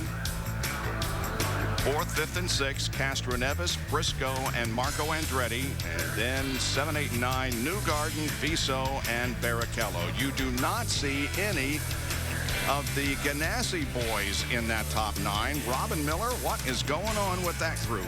Well, Mike, my question is, right now, Chevrolet's got the top 6 spots. Is it more engine or chassis? Because you guys don't have anybody in the top 9 yet. Well, it's engine. They've done their homework and they've done a good job. We've got a good product here. Certainly, it's been proven that a Honda can run fast. We know we're going to race well, especially at 130 on the boost number. But today's all about qualifying. That's what we're working on with all our guys.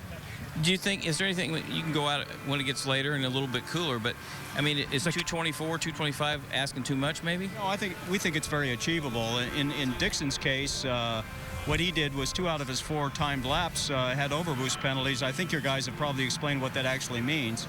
But what happens when you have an overboost penalty? The engine shuts off.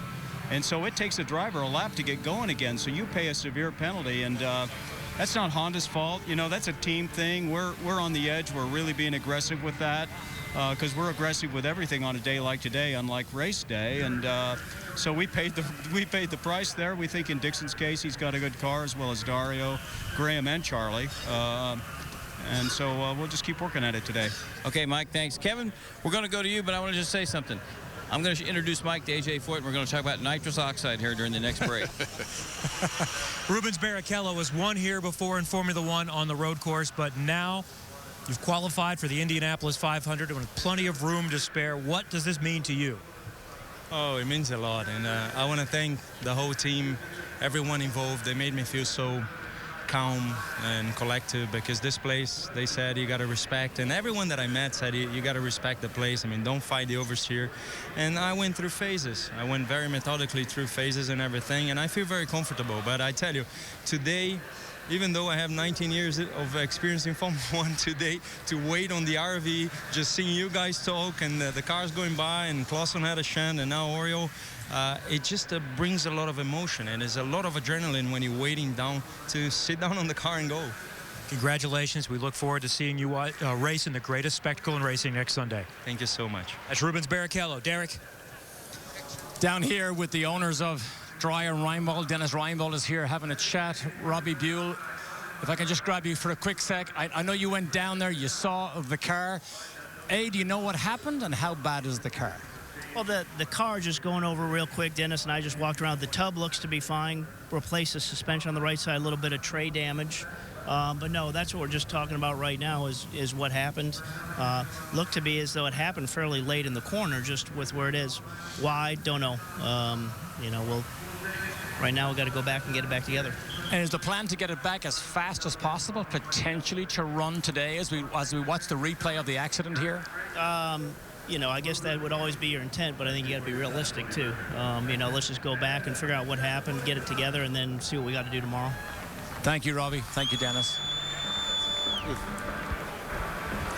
Another one of those teams that just recently went to another engine from the Lotus, and now they suffer a major setback here in the first day of qualifying. And when you lock up the brakes, you can see, look at those rear tires and those flat spots. You actually just burn holes right through the tires when you lock up the brakes, trying to skid the thing to get it slowed down from 220 miles an hour.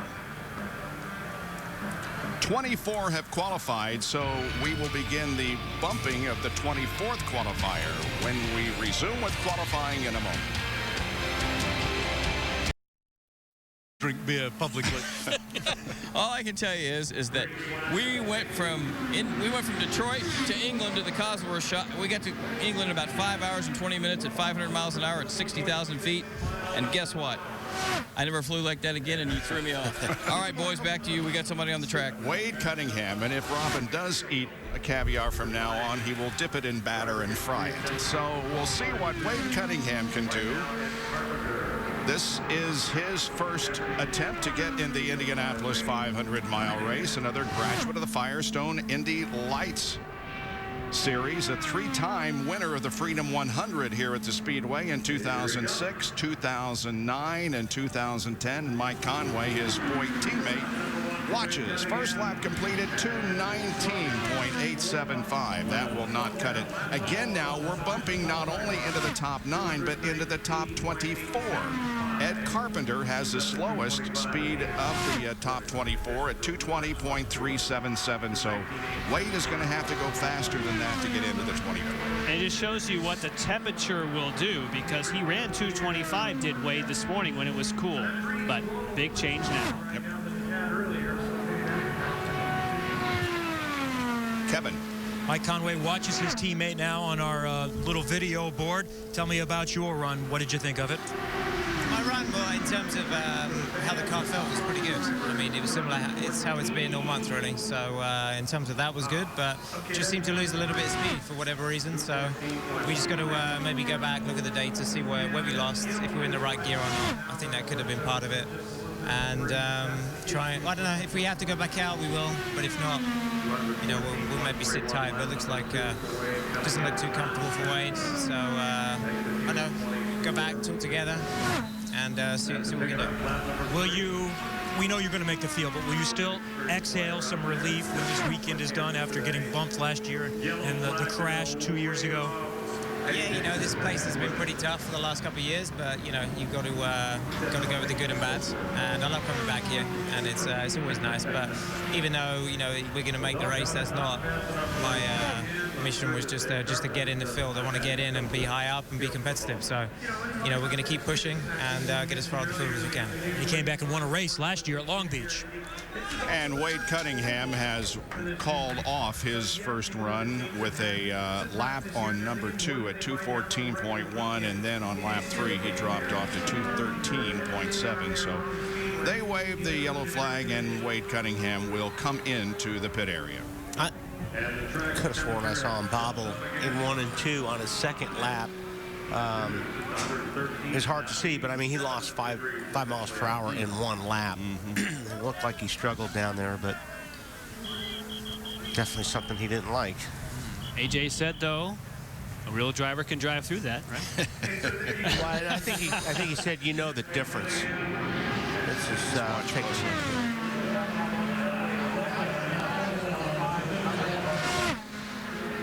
All look kind of normal there. I mean, I didn't see anything there, but he sure looked. Lost a lot of time from first lap to second lap. Next out will be Sebastian Bourdais. If you're one of those teams that lock yourself in early. Kevin has caught up with Alex Tagliani. Alex, on the radio at the end of the run, I think you said something along the lines of, that was the hardest qualifying run I've ever done. Yeah, we, you know, the Barracuda Networks, Bars and Wilkins crew did a great job. I mean, thanks to them and all their dedication with the engine switch, and we're very happy to be back with the Honda family. But we pushed it probably over the limit this time. We had a shot at it when we saw that 2:24.2, and we stick with it. But you know, in any other circumstances, I would have probably pulled in the pits because it was on the ragged edge. So I think the car is fine. The car has more speed maybe in it. I think we just got that car pretty nervous out there, and I was proud of myself for not stuffing it, but I think it was a pretty big risk. After he finished, he said, I'm worn out. In here, it's been about 20 minutes. His heart is still racing. Alex Tagliani, though, with a solid run to get it in the show and have an opportunity today. And on the racetrack is Sebastian Bourdais. This car does not translate on television exactly how incredibly beautiful it is. That is chrome. It used to be kind of a copper color, but now it's black and chrome, and it is just unbelievable in person. Talked to Sebastian last night, and he reminded me that they have had so little running here with that late change to Chevrolet, that they basically work some 3 a.m. nights to get this thing going. And for him, his goal is not trying to get in the top 9, just solidly get this thing in. But he will certainly be a force to reckon with as this team gets up to speed. While everybody else has had, for the most part, over 200 and in some cases 300 laps of practice this past week. Sebastian has a total of 97. Jay Penske, his car owner, looks on. This agreement was only reached late this past week, and that's the reason he has been on the track so little. But we'll see what Sebastian Bourdais can do here with the Chevy engine behind him. First warm-up lap was a 2:17.5, and his first official lap of qualifications is a 2:20.712. That's good enough to get him into the top 24, but on the bubble. Ed Carpenter is on the bubble for the Fast 24. And of course, Jay Penske is in a very similar situation as we talked about Brian Herta, because they had been with Lotus. They have no oval running whatsoever anywhere. And you start late. Yeah. When he gets back to the road courses, though, yes, these guys are going to be worried. A factor. Yeah. Lap number 2 about to be completed. And it is 2:20.247, a little bit slower on that lap, but still good enough to get into the top 24 in 24th position. 220.247 laps. Wow, halfway there. Sebastian has raced here in Indianapolis once. That was back in 2005. He started 15th and finished 12th. What's their trap spend, Jan? He got over 230. 230? Yeah. 230, but like 230 even. Oh, they're waving it off. The yellow flag comes out, so the run is aborted, but again, each car has 3 chances today, and they will try it again. 220.7, 220.2, and actually his third lap was his fastest at 220.935. And coming up next will be the guy who got disqualified from his run a little bit earlier, Tony Kanaan. Back into the garage area, we go to Robin Miller. Bobby, I'm with Andy O'Gara, the mastermind of this great little 2-car team. Tell us the situation, kid. I was just talking to Brad, one of your mechanics. He said if this place was still open to 6 o'clock, we'd have this thing back on the track. So it's good. It's a good forecast? Absolutely. I mean, these guys are the hardest working bunch you can imagine, and they're here for all the right reasons. And got this car up on high stands within 20 minutes of smacking the fence there, and had a good conversation with BC, and he's done an excellent job for us all month. No regrets whatsoever, and he just had no warning there. And we'll get this thing repaired. Put some downforce back in it and send it back out tomorrow, get it nice and safe in the show, and let him start his first. That is scary. And is this the kind of thing that you can just go to Delara and get everything you need, or do you have it in your shop? I'd say 50-50 there, really. You know, bodywork and stuff, it's really fit to specific cars, especially if you're trying to do a nice job here at the Speedway. So, you know, we'll have some work there to do tonight with the underwing, left-hand side pod, rad box, stuff like that. But as far as suspension, electronics, headers, and everything else, we've managed to have most of that here, and really had an outpouring of support from both camps, from Penske, Andretti, Schmidt, Ganassi. Everybody has pretty much offered anything they can to help get this thing back together and get BC in the show. There's one Honda in the top 9. It's your car with rookie Joseph Newgarden. Just talk about what a fine job he's done all month. Unbelievable. You know, to come here with this engineering staff and Joseph his first year, I couldn't be more happy and, you know, more proud of those guys. We're thrilled to be where we're at, and BC would have been right there too. I think, you know, he would have been right outside that Fast 9 and had a great run going, and unfortunately we just couldn't close the deal on it, but we'll get it done tomorrow. Thanks, Andy. Bobby, back to you with Tony Kanaan. All right, that's Sarah Fisher's husband. Thanks, and brother. Tony Kanaan is on the racetrack. Now, here's an interesting situation. If he gets into the top 9, he will bump out his buddy Rubens Barrichello. Yeah, he ran, was a 225? 225 when he went out earlier. 222, yep. Be real curious to see if he can get close. Oh, that's a pretty good warm-up lap. This is he did 231.2. He was 228 into 1. This is good. This is a great lap. And again, temperature doesn't seem to bother him. First lap, 225.020. 6th fastest. Barrichello may be bumped out, and without question, Tony Kanaan is one of the most popular drivers here at the Speedway. He has suffered such hard luck in his appearances, and there have been 10 of them. They would love to see Tony Kanaan put together some good speeds here and have a good finish on race day. He had a great turn 3. That was his best turn 3, but his overall lap times dropped just a little. And it's down into the 224s, 224.895, but it's still 6th fastest.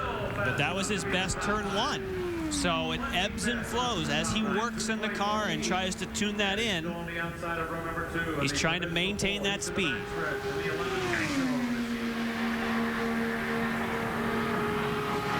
...2005 pole sitter here at Indianapolis, and the runner-up in the race in 2004.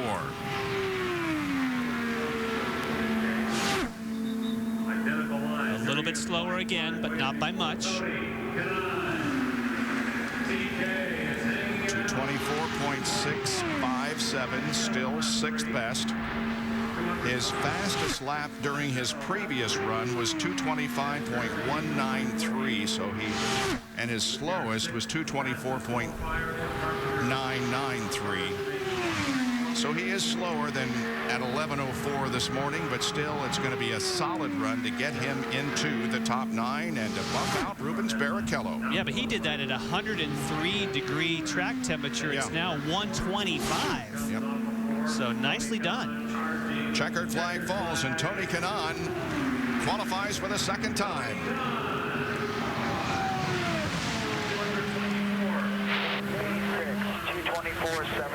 Nice job. That's the average, 224.751, and Kevin Kalkoven has the well-done job there for TK. So Rubens Barrichello is bumped out of the top 9. And on the bubble right now in the top 9 is E.J. Viso. Rubens may be relieved. Have to go do that again. Yeah, if you're in the top 9, you have to run again. Yep. Great job by Tony Kanaan. And Derek is with Kalkoven. Kevin, if I could just grab you. I know, irritated that it got DQ'd, but you have to be impressed with that run there with Kanaan in this temperature. If you'd have seen him in the garage, throwing his helmet against the wall, looking for old women to mug, dogs to kick, he was really ready to come out and show the world what he could do again, and he did. Is it ironic that he kicks Rubens, one of his best friends, your other car, out of the top 9? Well, I'll tell you what, if Rubens was going to be bumped by anybody, it had to be his brother, so that was great. Thank you, Kevin. Great job. Thank you. Well, 2 qualifying efforts here before 4 o'clock, and now he'll have at least 1 more, and maybe more than that, in the shootout. We'll talk to TK when we come back to the Indianapolis Motor Speedway. We're qualifying on pole day. James Hinchcliffe, the fastest so far.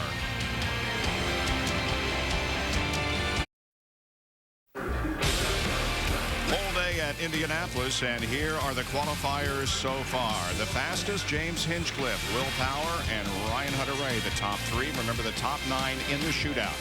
Castro Neves, Briscoe, and Kanaan. And completing the top 9 at this point, Marco Andretti, Joseph Newgarden, and E.J. Viso. The other qualifiers in the 4th row, Barrichello, Tagliani, and Graham Rahal. Anna Beatrice, Charlie Kimball, and Scott Dixon. Then Dario Franchitti, J.R. Hildebrand, and Takuma Sato. Mike Conway, Justin Wilson, and Michelle Jourdain Jr.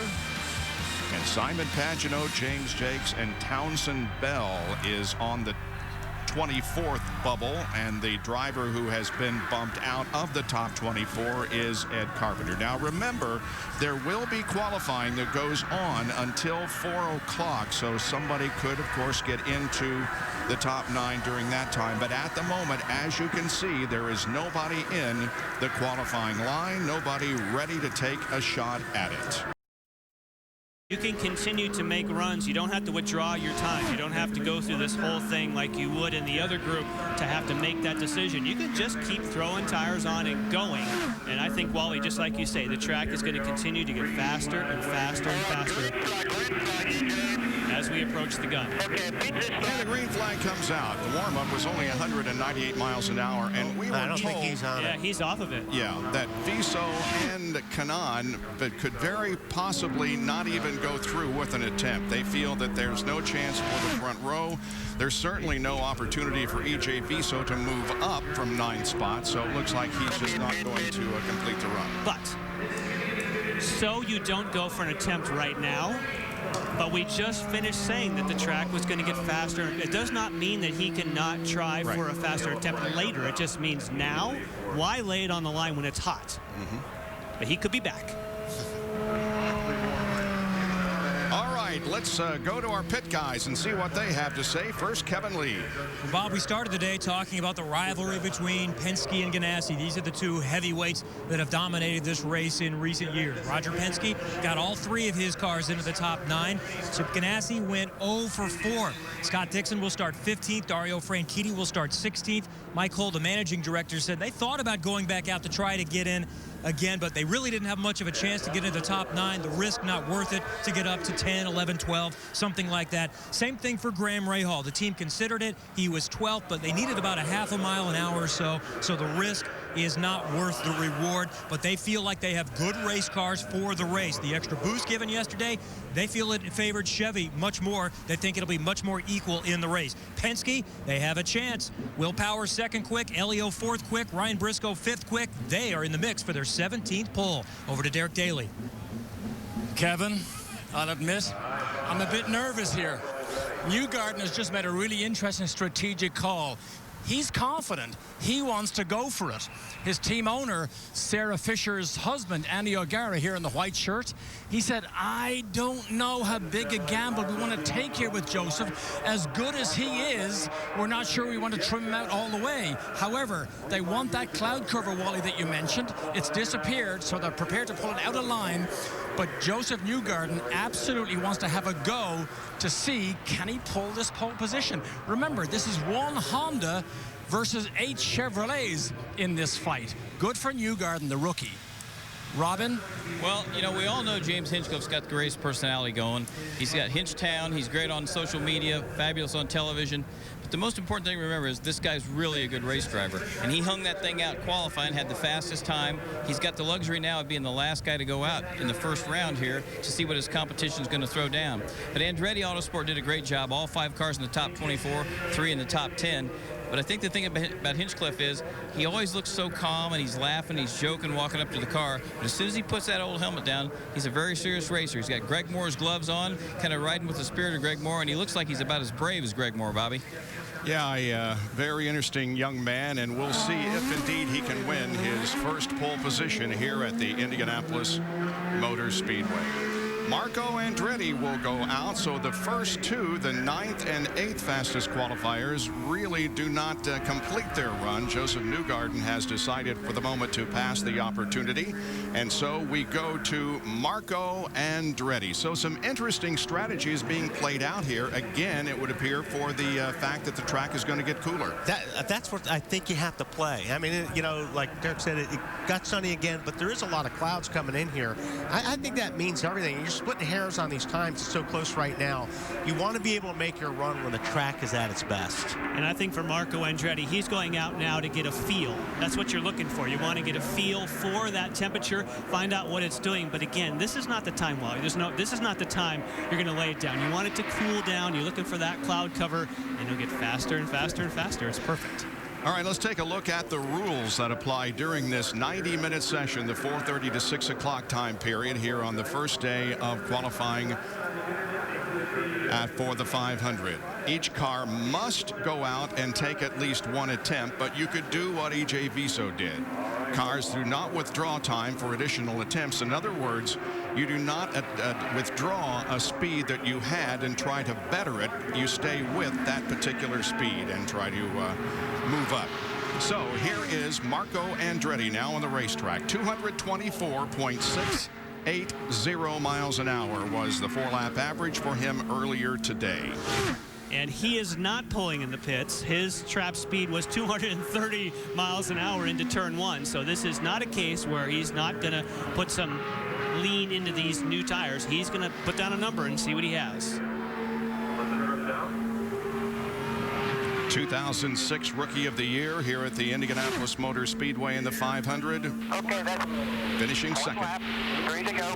Work your tools.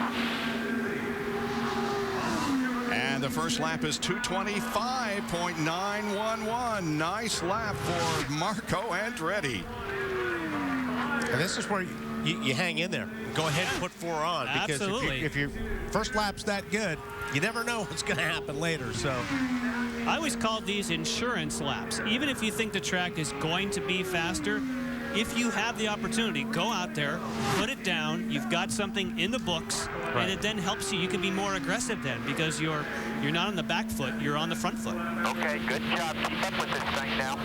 Teammate James Hinchcliffe looks on. Second lap completed is 2:25.392. A little bit slower on lap number 2. Still a good average of 2:25.6 for Marco. He ended up being the second quickest in practice and showed all week long that he was going to be contender for the pole position. Over 230 again into turn 3, but the wind must be very minimal because his speed into turn 1 and 3 is almost identical. Okay, one more lap. Doing good. Keep with it here. It's 2:25.335 again. Very consistent run, although just a little slower than lap number 2. He's averaging 2:25.5 with a half a lap to go. The Andretti Autosport team had a miserable month of May last year. It's just the opposite this year. They've been so fast in the practice. Marco started 27th in the race last year. Conway and Ryan Hunter-Reay didn't even make the race. Checkered flag. Way to hang in there. And there is the first complete run in the shootout, 2:25.186. The average now is 2:25.456, and that's the target for everybody else to shoot for. Robin. Hinch, what do you think? 2:25 probably not going to be enough to win the pole. You think you're going to wait a little while? We'll see, man. It's a whole new game now. Track's a lot different. All those times were raced from before, so we'll see. Marco's just laid down something in the mid sort of 2:25s there.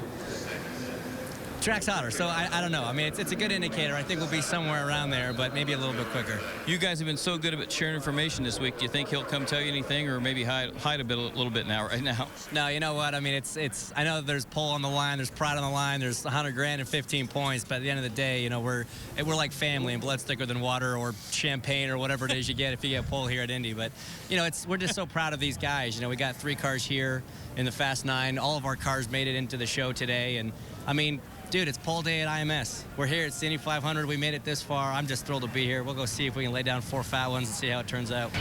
All right, Bobby, back to you, brother. All right, that's James Hinchcliffe. He'll go in a little while. Michael Andretti is very, very proud of what he has done here this year.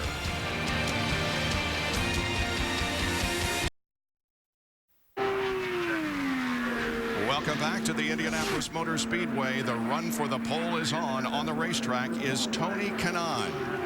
Driving for KV Racing Technology, 2 of their 3 cars have made it into the Fast 9. The one that didn't is Rubens Barrichello, and he has the 10th fastest speed of the day. So it's been a good year also so far for KV Racing Technology. Tony Kanaan qualified at 224.751 earlier on his second attempt after being disqualified after his first attempt. So, the question is, does he stay in it? You go down to turn 1, it feels really good. Do you keep going or pull it in? As a race driver, what would you do? Well, if it felt good in 1, I think I'd see how it felt through 2. Just take it every corner. Green flag comes out for Tony Kanaan. His warm-up was 2:20.015. Kanaan won the pole here in 2005 and finished second in 2004. There's your answer. That. Yep, there we go. You heard the radio, though, pit this lap. So, I mean, do you always do what people tell you, Jan? Yes. Remember that, Bob. Thank you, I will. Next time we go to commercial. Well, a guy who had us on pins and needles earlier with a what appeared to be a very scary ride finally got in with a very respectable 223.134, and I'm talking about Townsend Bell, a member of our pit team. Congratulations, Townsend. Thanks, guys. What a day it's been so far, man. The highs and lows of Indianapolis started off as the lows. I was out there, I told my guys I've never driven a better qualifying 4 laps than I did to get a 221 this morning. I was hanging on for dear life, using all the white line to get the car to turn. We went back to the garage, got some help from Simon, and you know, here we are. I feel like I got 40 pounds off my shoulders. We're watching Ryan Briscoe just about to get ready to rip here. So breathing a sigh of relief, huh, Townsend? Oh, man. We were so frustrated. I mean, to drive that hard and to be that far off the pace is such a bummer. So anyways, it's great to be out here back with you guys, and I guess we're going to go talk to Derek now, see what he's got going on. Fellas, this is a bit like no blink poker here. They took Joseph Newgarden out of line. He sat back there. They just peeled off a couple of degrees of rear wing. They're asking a total rookie to go into this fight against 8 Chevrolets, a place he's never been before, has never been through this before, never been through this pressure before, and yet he pulled out and is strategically coming up saying, you go shoot your gun, you watch what I have. This is really, really interesting with the Sarah Fisher-Hartman team here, because this car is very, very good, but its rookie driver is very, very inexperienced, particularly here at Indianapolis qualifying. But you know what, Derek? Does that play into your favor on something like that, though? Because you don't really know what to expect? Maybe, yeah. You know? Maybe. Just, you know, because like I said, I think that's why he's so good in this car already this year, is because he doesn't really have a feel for the older car, the old chassis. He just jumped in this thing and it was all new to him. And I'm just wondering if, you know, maybe that's a little bit of advantage coming here, not knowing what you go through here. Yeah, he doesn't know what he doesn't know. And remember, after his spin a couple of days ago, when he didn't really hit anything hard, many people, including myself, said this may be a blessing in disguise for him, because now he knows where the limit is. It was an education at an accelerated rate. But what he's never experienced before is the pressure of what they're going to ask him to do on this 4 laps in the shootout. Well, if you're young, you don't ask, you just tell him. On the racetrack. Oh, wow, did you hear that? Yeah. Yeah. That's not good. The first of the 3 Penske drivers on the track is Ryan Briscoe. Onto the front stretch to take the green flag and begin his 10 miles of qualification. Ryan Briscoe. Down to Kevin Lee.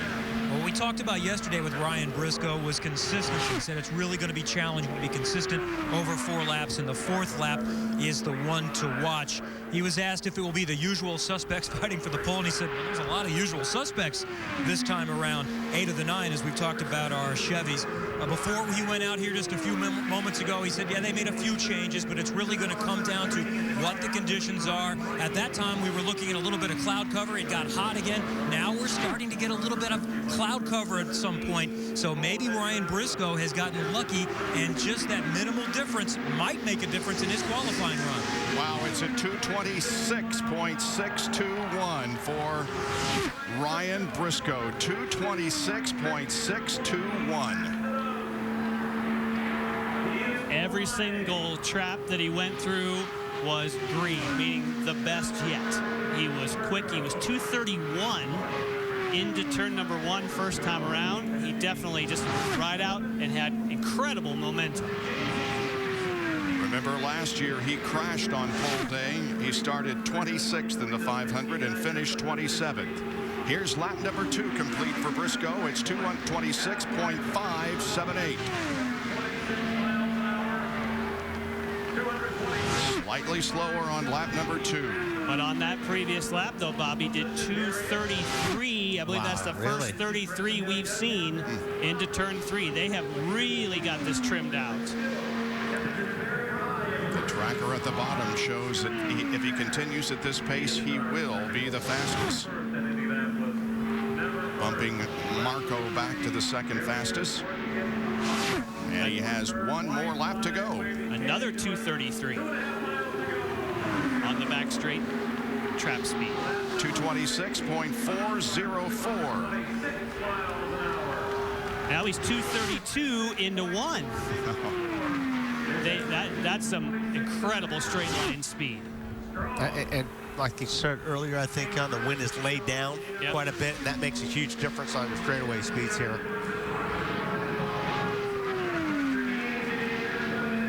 He is not losing much. He's still in the 226 range on this end of the racetrack. Here he comes. Izod sponsors the series, and Izod sponsors this car of Ryan Briscoe, who is the fastest so far. 226.334 on lap 4, and the average is 226.484. So we have two cars that have completed their run here in the shootout. Yet to come, Will Power, who was among the 9 fastest earlier today on pole day.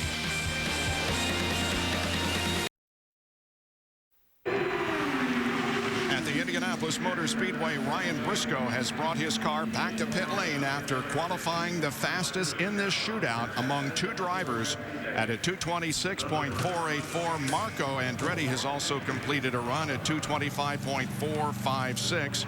And now on the racetrack is Ryan Briscoe's Penske teammate, Helio Castro-Neves, who qualified earlier with an average of 225.282. 4-time pole sitter here at Indy.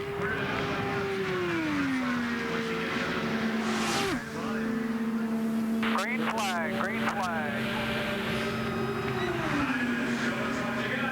He ran the fastest lap in practice this morning when the track was much cooler than it was when he qualified at 225.2.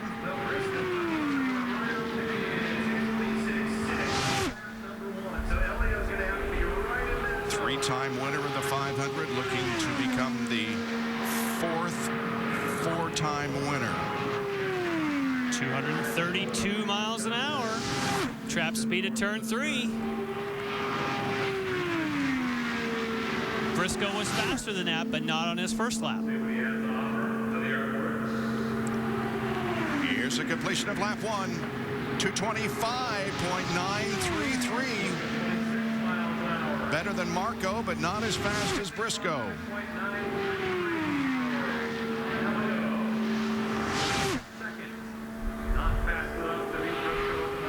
A little bit off in turn 1. 229.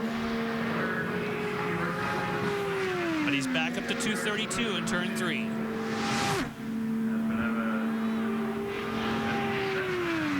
Last year started 16th and finished 17th at the 500. 1 lap to go. I'm sorry, 2 laps to go. 225.368, down a bit from lap 1. 225.3. I thought he would go better than that, go faster than that. I really did. Yeah. Still time. Oh, yeah.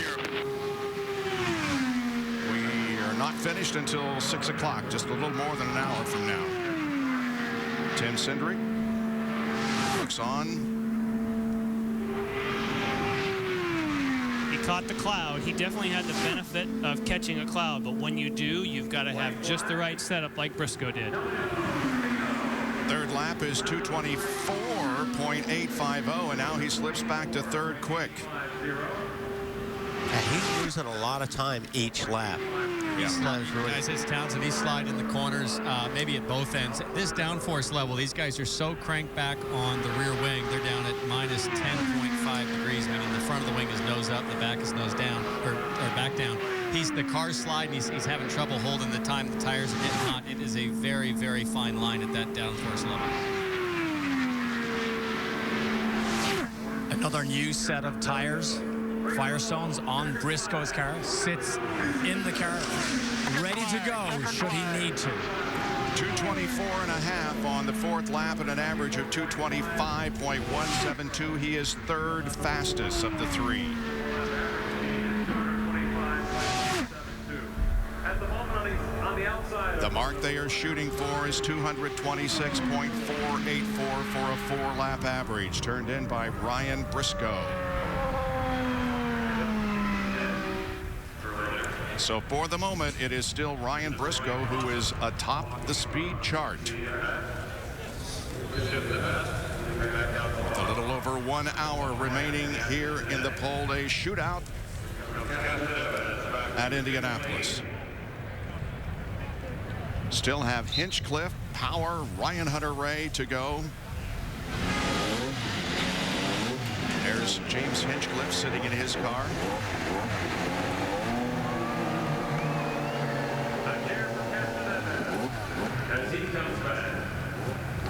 Looks like Ryan Hunter-Reay will be the next to pull away from the line.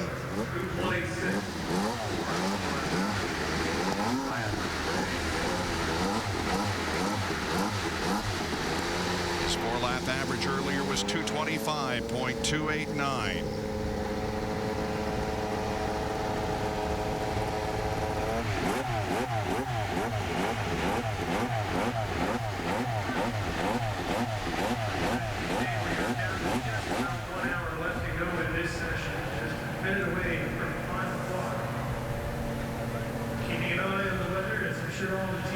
Derek is with Roger Penske. Roger, as you can see, is discussing orders here. Let me just going to give him a second. Roger, how important is the strategic call here? Well, I think going out now is important to find out what you have. You can see Elio, for some reason, didn't get the speed I thought he would, yet Bryan picked it up, made a couple of changes since this morning, and it's going to be a real dogfight here. It's exciting, and just glad to have 3 bullets here, but Andretti's going to be tough, and Newgarden's out there. You never know what he's going to do to us at the end. So, Roger, I heard you throw a couple of orders here to the boys. How much control do you have of what might happen here in the last 45 minutes or so? Well, I want to be down there with the car ready to go. We got new tires on it now, so we can pull in line. So we don't want to be in a position where we don't get a second chance here, because it's going to be right at the end when probably the track gets the fastest. Right. Thank you, Roger. The later it gets, the faster it gets. And on the track now is Ryan Hunter-Reay. From Andretti Autosport, this will be his 5th start in a 500-mile race. Last year, he started in 33rd position, driving an A.J. Foyt car after he was bumped out of the field. And just like his attempt earlier today, you see that little bit of smoke off the back of the car from bottoming.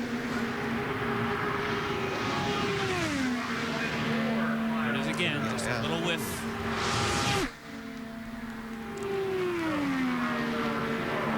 You want it low, but you don't want to drag. So interesting. You would assume, well, that means they've chosen not to change that. 225.2 earlier in the day. More with Kevin. Well, not only has this month of May been different for Ryan Hunter-Reay, who had to get in somebody else's car through a deal to make the race last year, but he was 20th in the championship last year midway through that. He did rally to finish 7th, but right now he is a championship contender, 4th in points, and he's a legitimate contender at Indianapolis too. Yeah, 226.249 for Ryan. Second quick, 226.249. About a mile an hour faster than earlier today when it was much warmer. There are the starting positions for the 4 Andretti Autosport drivers last year, 2 of whom never made the race. Danica Patrick started 26th and Marco 28th. Now we'll see what lap number 2 is for Ryan. 225.736. You can hear his engineer on there, Bob, asking him to give it another click. I think he's talking about the weight checker. So Ryan is nursing the weight left to right across the front of his car, just trying to optimize the balance. It's always a little frustrating as the driver when the engineer's staring at the screen and you're staring at the track at 226 miles an hour. But they're doing a great job. You know, this team recruited Alan McDonald last year. Last year, Alan worked for Sam Schmidt Motorsports. They were on the pole with Alex Tagliani. It's no surprise to see Andretti so quick. White flag. One more lap to go for Ryan. Lap number 3 is 225.608. Still a little bit of bottoming, a couple places on the track. A lot of times you'll see that early on, the tire pressures come up and it doesn't drag as much, but they appear happy with a little dragging in a few of the corners. Still second fastest of the qualifiers that have gone out here in the top 9. That was 232.9, knocking on the door of a 233 on the trap speed in 3.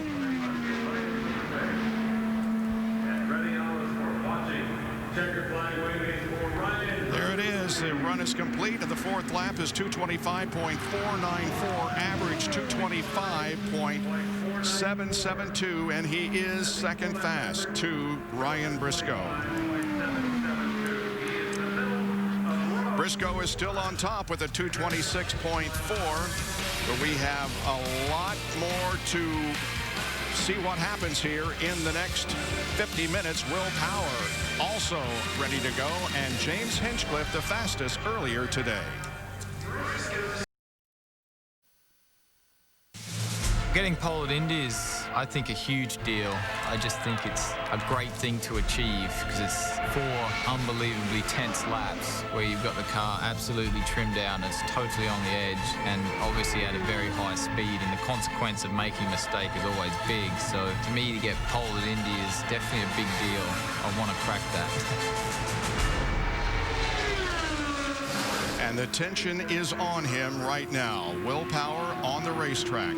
Earlier today, 225.399. He was second quick, trying to bump out his teammate, Ryan Briscoe, from the top spot.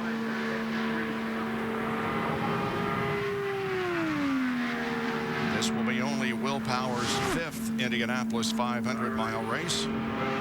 Best finish was in 2009, finished in 10th, and his best start was second 2 years ago in 2010. Here's a green flag, and away he goes on the 4-lap run. 230 right off the bat.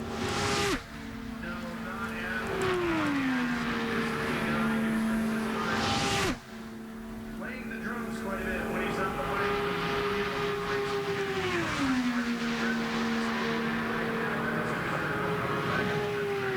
231.9 for his trap speed for 3. So it's a good start. Very solid start, but not quite as quick as what we saw from Briscoe. Lap number 1 is 225.951, second quick, 225.9. Needs a 226.4 to bump Briscoe off.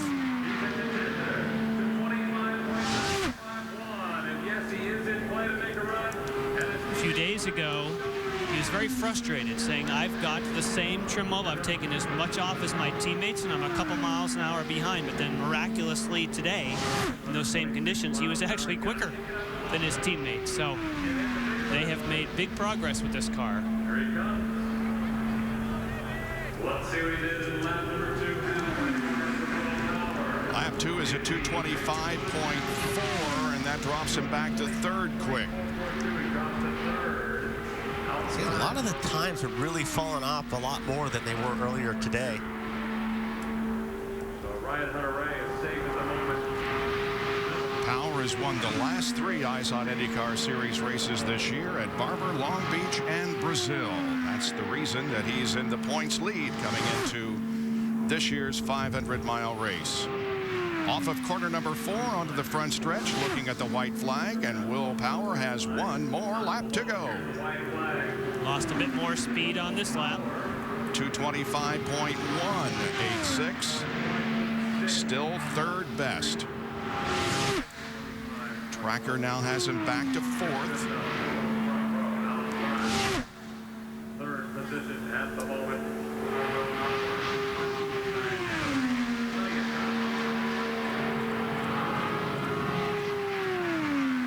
231.3, so he's just in this heat, those clouds disappear. It's tough to maintain that kind of momentum you have on lap 1.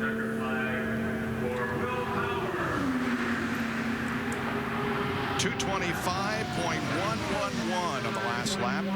Almost just a little bit slower than lap number 3. So actually he does go back to 4th fastest. 225.422 is the 4-lap average. What was Briscoe's highest speed entering 3? 233.3. Wow. That's pretty much where you need to be. Yep.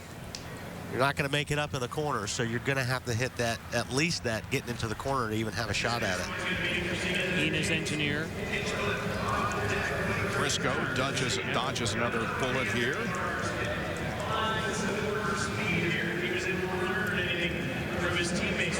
His lap is so good that, well, the nice thing is you don't have to withdraw it. I mean, you have to make sure you get out of that mindset. But because he could go out at whatever point he chooses, and he's got such a good one that you don't have to throw that one away, which is a very unique concept. It's kind of a road course concept in a way. Well, here he is, James Hinchcliffe, the fastest on the of the day earlier today, with an average of 225.746 miles an hour for Andretti Autosport in only his second Indy 500. Earlier today, he stepped out of the car and showed us the driving gloves worn by fellow Canadian Greg Moore, who was killed in an accident in California several years ago. Greg never got the chance to race here in Indianapolis, but Hinch is thinking about him today and carrying in his driver's suit one of Greg's gloves. Green next time by. All right, we will get the green next time by for Hinchcliffe. Robin.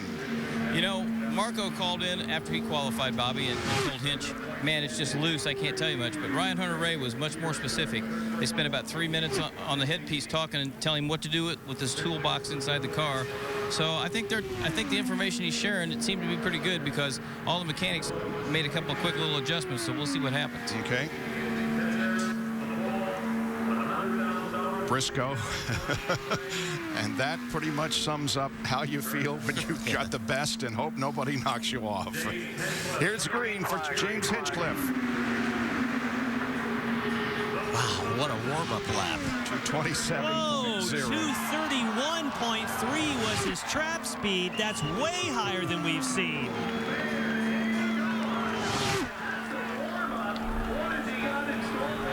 His warm-up lap was faster than Briscoe's. Yeah, that's right. The best time. A 232.3. His turn 1 front straightaway speed was off the chart. Wow. Let's see what it is officially as he crosses the start-finish line for the completion of lap 1. 226.934, not quite to 227, but darn close, and he's the fastest. He did another 231. This a 231.7 this time into turn 1. Bryan Briscoe still has the helmet on. He could go out and give it another shot if he wanted to. And he does not have to withdraw his time. In other words, if he goes out again and doesn't do better than the 226.4, the 226.4 stands. Hinchcliffe off of corner number 4, completing lap number 2. It's 226.525, still good enough for the best speed so far. Another 231. 226.484, you see there at the top of your screen. That's Briscoe's speed.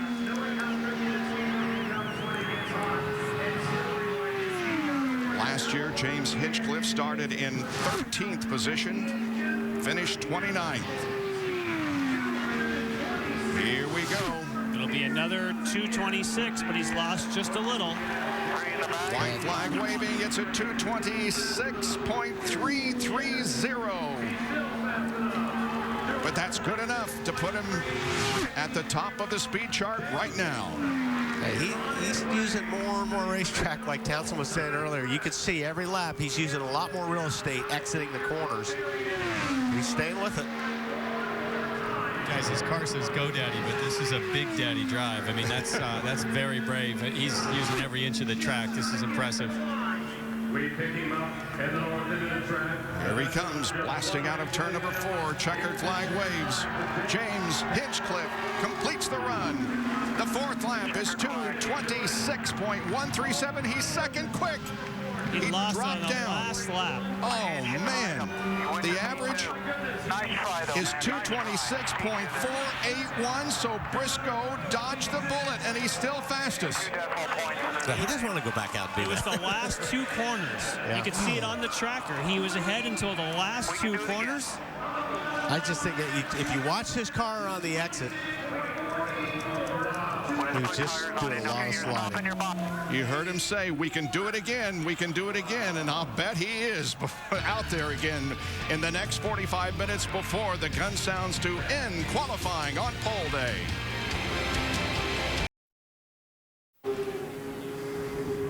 Helio Castroneves is back on the racetrack to try to win the pole here at Indianapolis for the 2012 running of the 500-mile race. 2:25.172 was the average that he turned in just a few moments ago. And now that time will stand, but he's going to give it a shot again. His speeds are way off of what we saw for Hinchcliffe.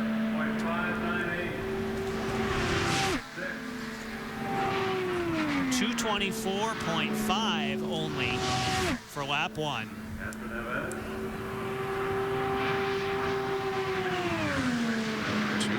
He's shutting it down. Yeah, he is.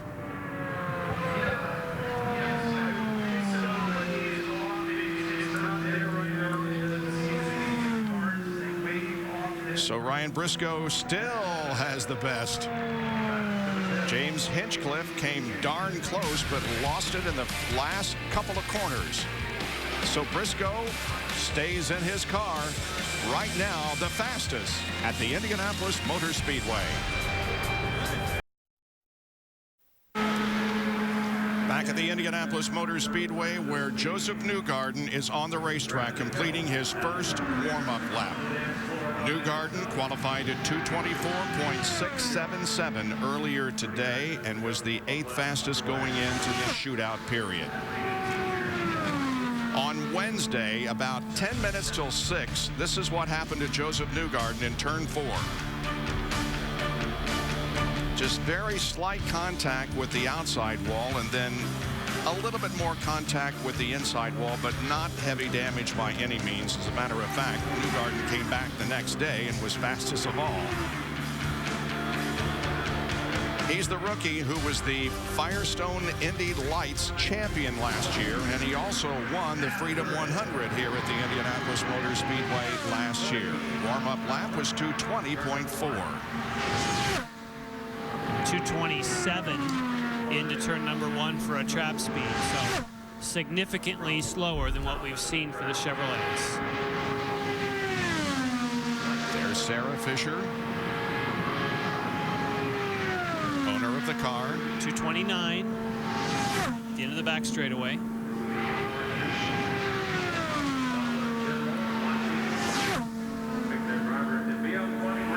Lap 2, Joseph, lap 2, adjust those tools if you need to. 2:24.356. I believe they'll put the 4 in and then put it away. I would advise that. Another 2:27 into 1. Not going to move up significantly by staying out there. Broke 2:30 though, 2:30.5. Back straightaway.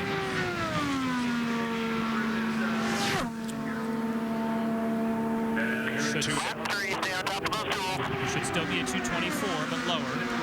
2:24.160.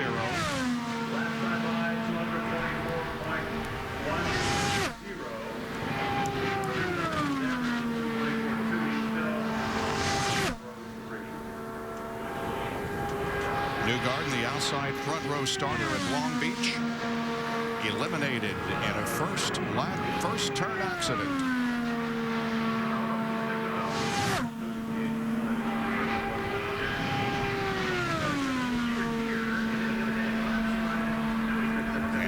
flag comes out from Paul Levin, and the third lap is complete, and the speed is 224.006. So he is the slowest of the 7 cars of the 9 that have taken a time here in the shootout. Seventh fastest qualifier. But quicker than the 2 who took the green and then pulled in. Right. So he is staying on it and giving us a number. She'll drop into the 223s, but again. Good job, buddy. Bring it here to our pit. Take your flag. It's a 223.626 average, 224.037.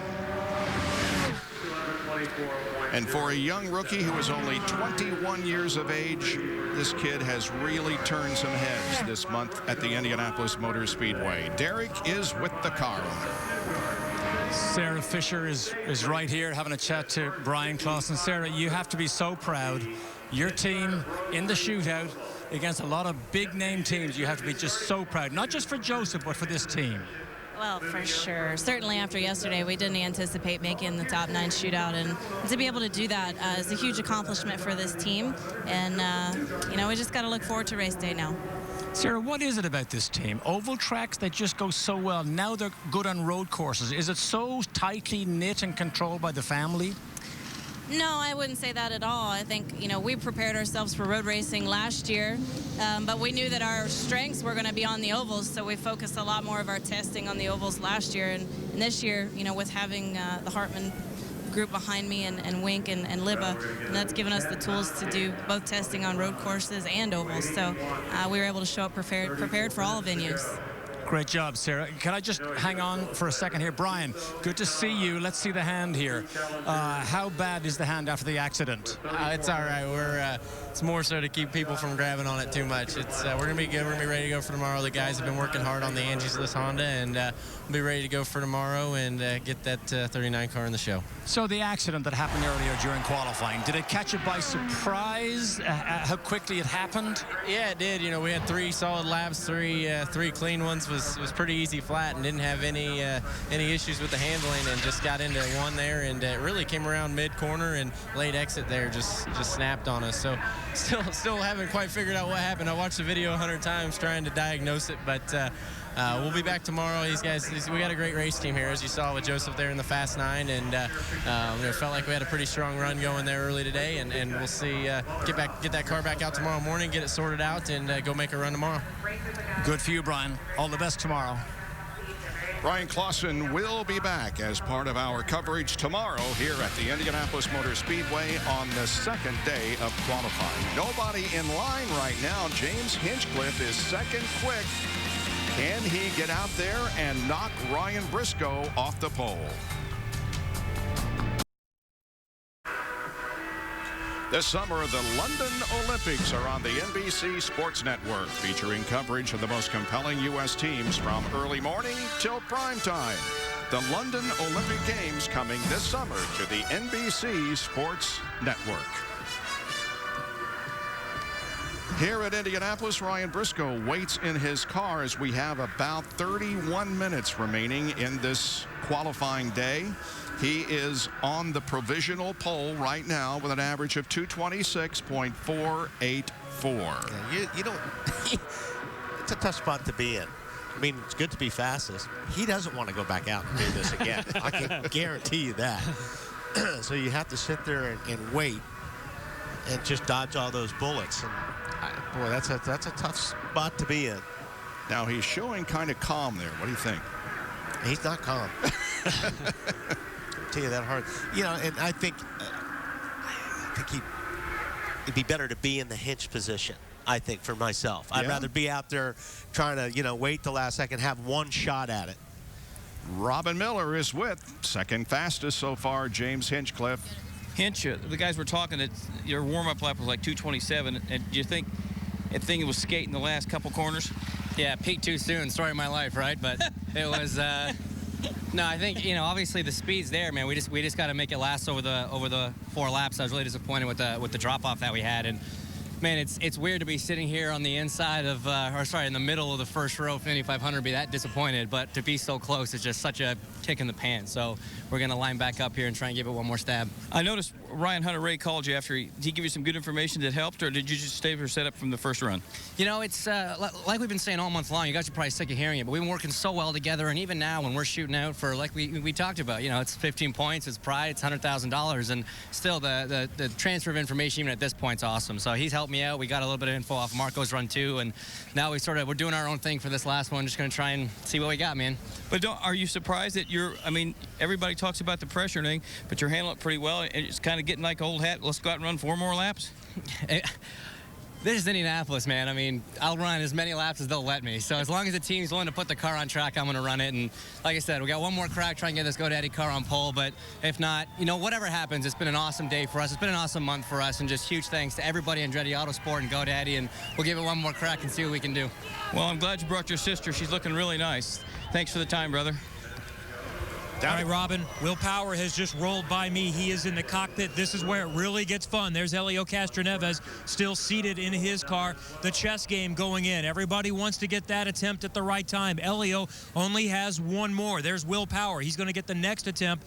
On the radio, the 3 team, Helio's team, was saying, we want to get in line right after Hinchcliffe. As long as Hinchcliffe is going relatively soon, they want to get that best opportunity. Again, they've got one last chance, and they want to get it in optimum conditions. What Briscoe doesn't want to happen is for Hinchcliffe, for instance, to go onto the racetrack at 2 minutes till 6 and turn in the fast speed, leaving Briscoe in line. They'd like to time it that way, that's for sure. Wouldn't they? There's Will Power. Derek is with Joseph Newgarden. You can see his crew just putting the tools away. Joseph Newgarden, you got to be pretty happy. That's a tough fight to take on when you've only got one soldier. You got to be pretty pleased. I see the smile. Yeah, I'm happy. I think the team's really happy. We've obviously had a little bit of misfortune today with Bryan. Got a little unlucky with that, and you know that's a tough break for the team. But I certainly think this lifts us up a little bit more. There's no reason to go out there and risk the car. We wanted to get a clean run in at the end, but you know if we're not going to be battling for the pole, then there's no reason to risk it. So we really wanted to come in and maximize our potential, and I think we did that. You know, we wanted to make it into the Fast 9, and we achieved that. And now we got a great starting position for the race in 7th. You've never done this before. This is the biggest stage you've ever been on. Did you feel the pressure, Joseph, when you had to go and try and lay down those 4 laps? It's different. It's pretty tough. It really is. You know, you can try and imagine what it's like all you want, but when you get there, it's a lot different. And you know, the nerves, they sink in, especially with what happened with Bryan right before we ran. It really hit home what you had to go out there and do, and you had to lay it out, and it's not easy to do. You know, that's why it's a skilled sport. It's very, very difficult. It's a team effort. You got to trust in your team. They trust in you, and you got to have that commitment together. And it's very, very difficult. You know, I almost didn't want to run my whole qualifying run when we did it earlier. I wanted to pit after lap 2. I was like, I'm done, but you can't be done. You have to run the whole thing, and you know that's the difficulty of it. So we got through it, and you know I think you know the team did a great job. We've got a beautiful car with this Dollar General livery, and I'm really proud of the whole group. Sarah Fisher-Hartman Racing's just done a fabulous job this whole week. Great job, Joseph. Joseph Newgarden, a rookie from Nashville, Tennessee. Well, the chess game continues. There's another 30 minutes left to go before we decide who's on the pole.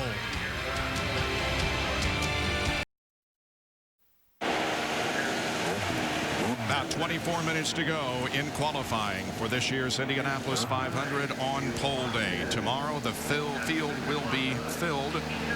Right now, it is Will Power waiting to go out once again. 225.399 was his 4-lap average a little bit earlier. And they're adjusting the rear wing on James Hinchcliffe's car, and there's been a lot of that going on so far this month, and especially today. More on that from Professor B.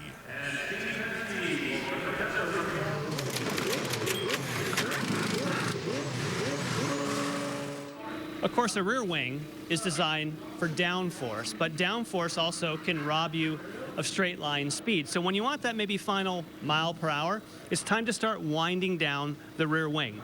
Here's an extreme example. This is minus 10.5 degrees. That's the minimum the series will allow you to run.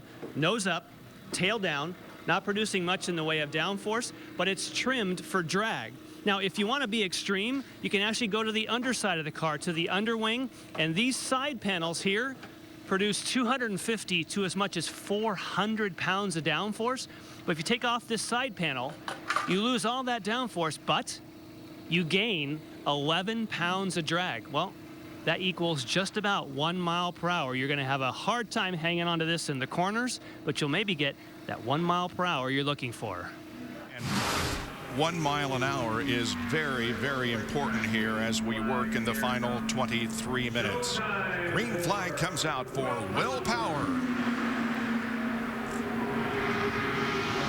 And you can clearly see when you look at the rear of all these cars, including Will Power, that minus 10.5 is the standard when you get in the top 9. And Townsend Bell has been keeping an eye on the cars and has only seen one person briefly try removing those panels. I think, Wally, on a hot day, that's just too risky. Yeah, you're looking for, you're looking for a mile an hour stuff, and it seems like you're taking a lot of balance off the race car, and it sounds like it's a handful for these guys to do.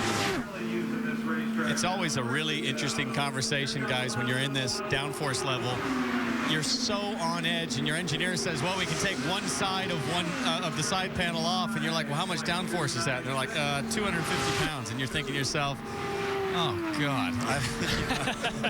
That's like that's like carrying a passenger in terms of the force down on the tires. You're like, oh, I don't know. Riding mechanic. Yeah, but I bet Townsend, though, really, when it gets right down to it, if you guys were that close, I mean, a driver's always going to not like the idea, but if it's faster, you might go for it. I'm standing down here right now, and of all the guys that I've seen, just looking at the fire in their eyes, the only guy that I think would flirt with the idea would be Hinchcliffe. If he doesn't go out quicker here, he might consider it for his last run, but boy, that's a lot of downforce. 2 consistent laps, a 225.2 for Power, and he is 5th.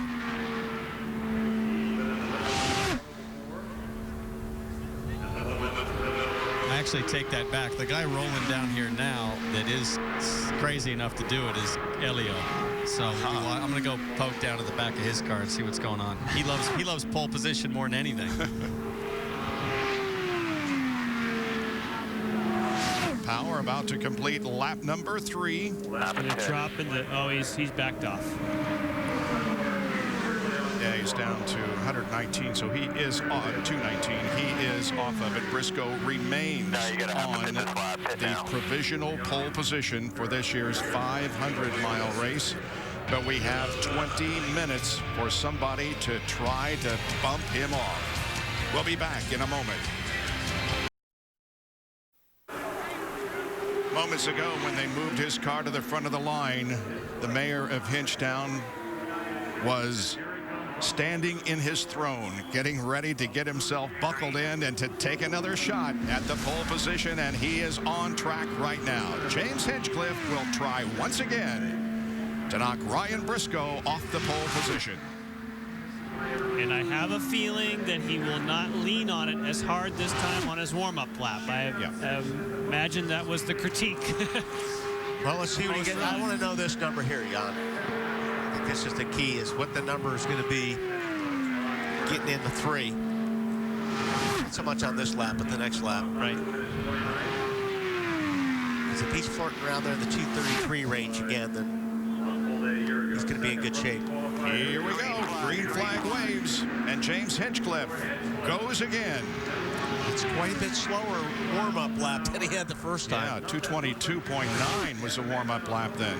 But he was over 230 just barely on his approach to turn number 1. And this is the number you're waiting for.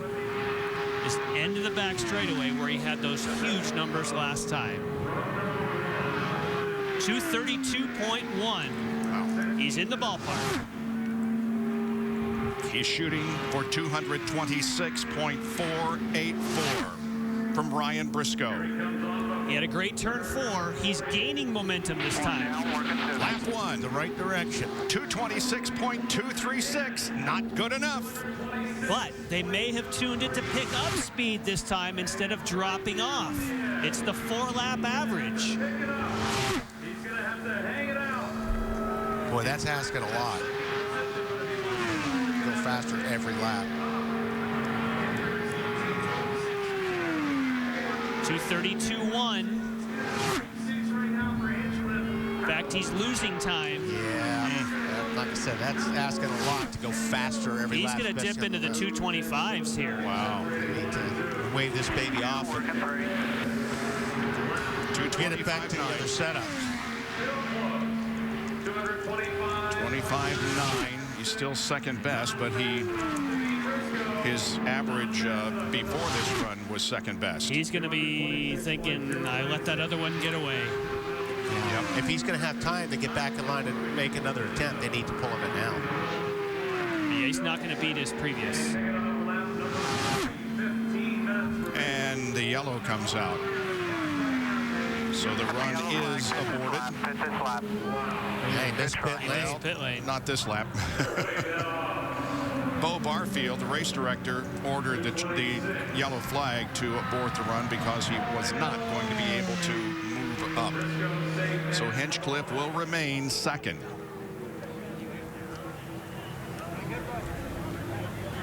And Elio Castroneves is going to give it another shot. Well, that's a good call, Bo. I like that call. Yeah. I mean, because you're getting, you're not heating up the time on these other cars. There's Bo on the right. As we focus in on Elio, who'll be next out here on pole day. Elio Castroneves is on the track for his third attempt in this shootout period. Earlier at 225.172, and the goal is 226.484. There's the completion of lap one. It's a 224.770, so not even close.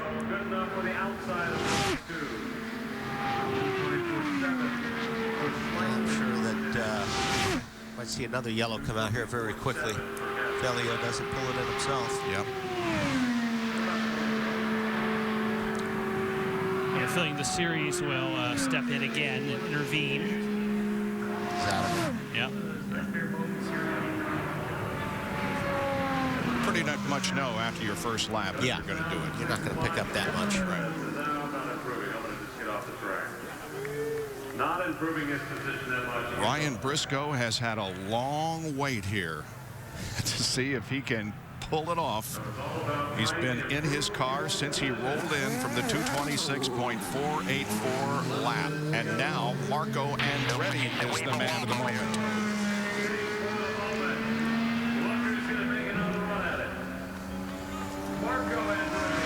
So what he wants is James Hinchcliffe set up from the previous run. Right? I would think so. That is the one that... Good job on the Weeble Wobble. Good job on the Weeble Wobble. Use the high-tech terminology. At least they're using terms that I can understand now. That is to kind of get a feel of the car. You know, you want to clean the tire. I mean, they're brand new, but you still just want to give it that little scrub, just kind of give it that settle. That's the Weeble Wobble. 10 minutes to go. So we're going to do 6 gears this time. 10 minutes to go in the qualification period, but if you're on the track, you can complete the run. Marco Andretti, 225.456 was the run that he completed a little bit earlier.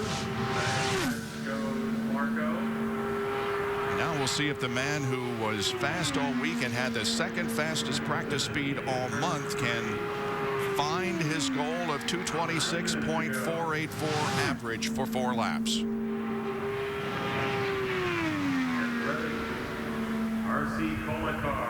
Okay, green Here we go, green flag.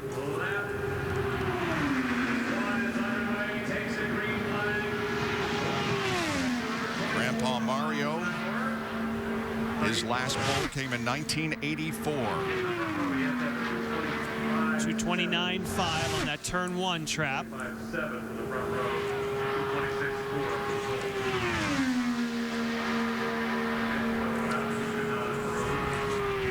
231.6. Good number, but not what we've seen. Mario's last pole 87, not 84. Here is the completion of lap number 1 for Marco. And it is 225.769, but that would only get him to 4th.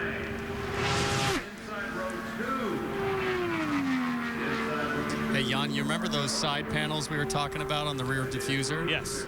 So I just talked to Ryan Hunter-Reay, ducked in the cockpit, and trying to talk him into taking one off. He said Marco tried one of them earlier, and it was, quote, diabolical. Wow. So I gave Ryan the old, let's man up fist kind of move. He just rolled his eyes, as he should. The driver is standing there watching. Easy for you to say, right? Second lap, 225.360. Fourth fastest for Marco after 2 laps.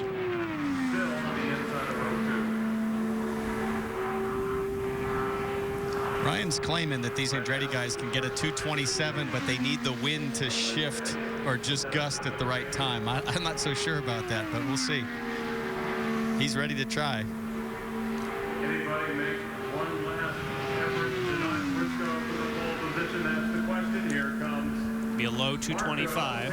White flag. White flag. Yep, a little bit slower on lap 3, 225.106.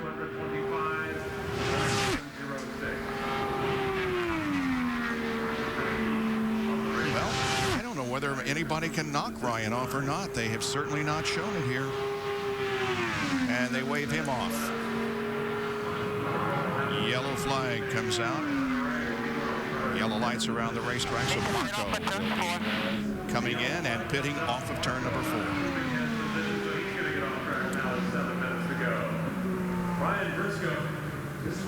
Briscoe has another 7 minutes to wait and wonder if he is going to be the pole sitter for this year's Indy 500. And his effort on that lap, now we know, was so much about finishing, was managing and just not dropping, because Hinch was there. Yeah. But when it compared to Briscoe, Briscoe finished so strongly and just hung in there. Well, if you would have counted Hinch's warm-up lap instead of his 4th lap, he'd be on the pole. Ifs and buts. And if they hadn't changed the setup, he might have another shot.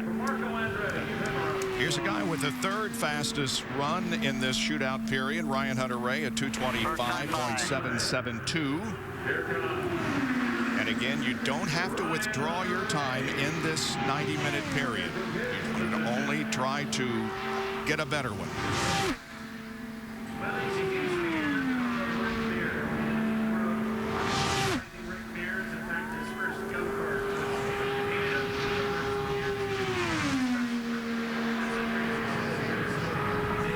Year-old driver from Fort Lauderdale, Florida, Ryan Hunter-Reay.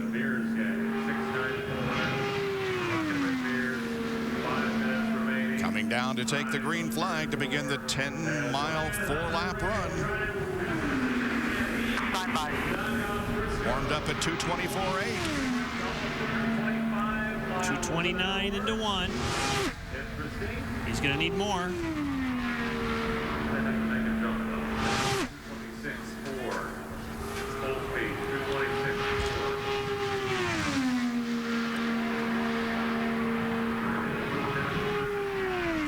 232.7, however. He's gaining speed, has a great time at the end of the back straight.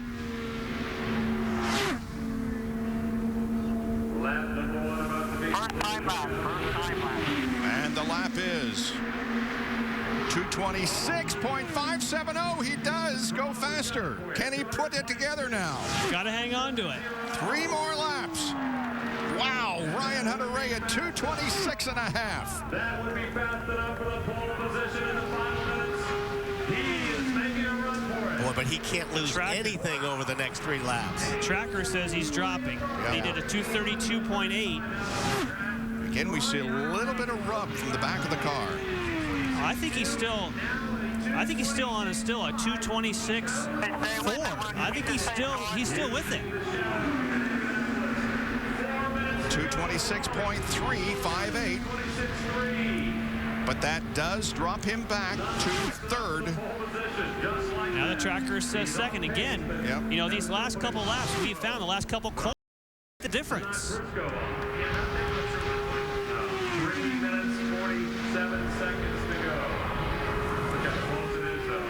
Another 232.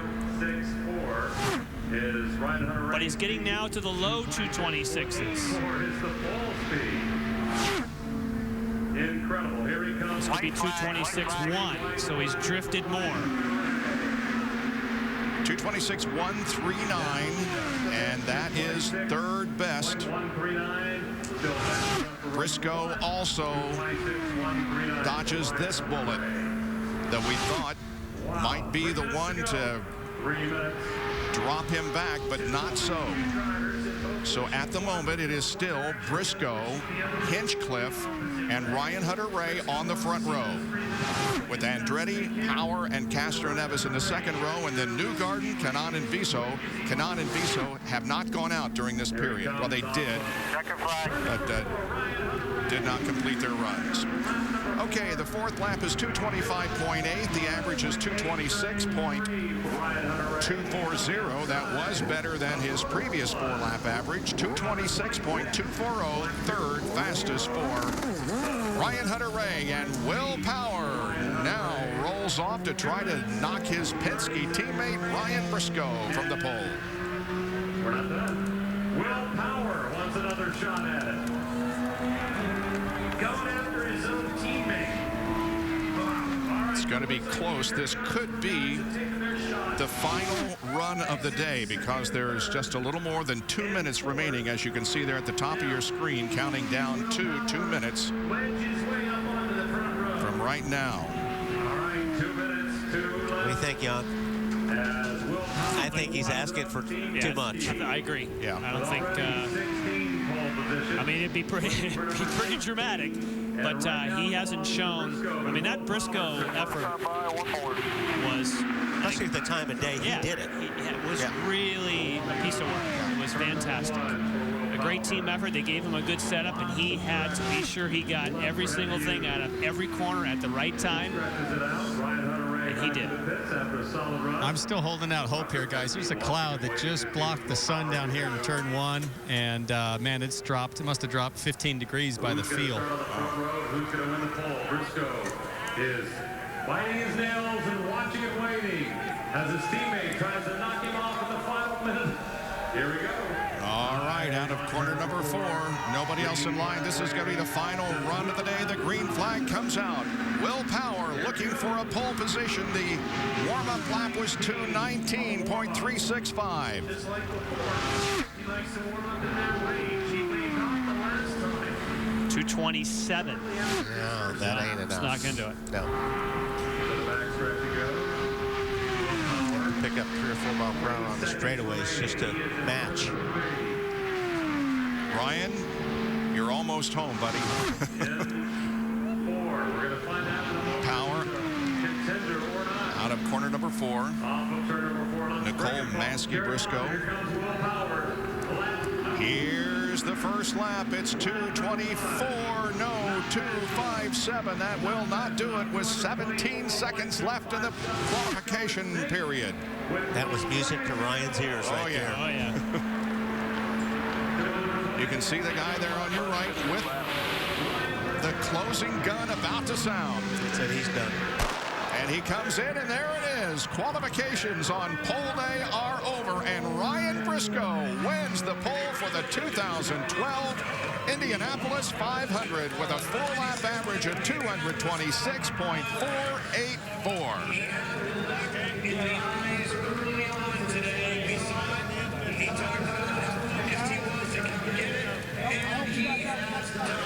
Hey, congratulations.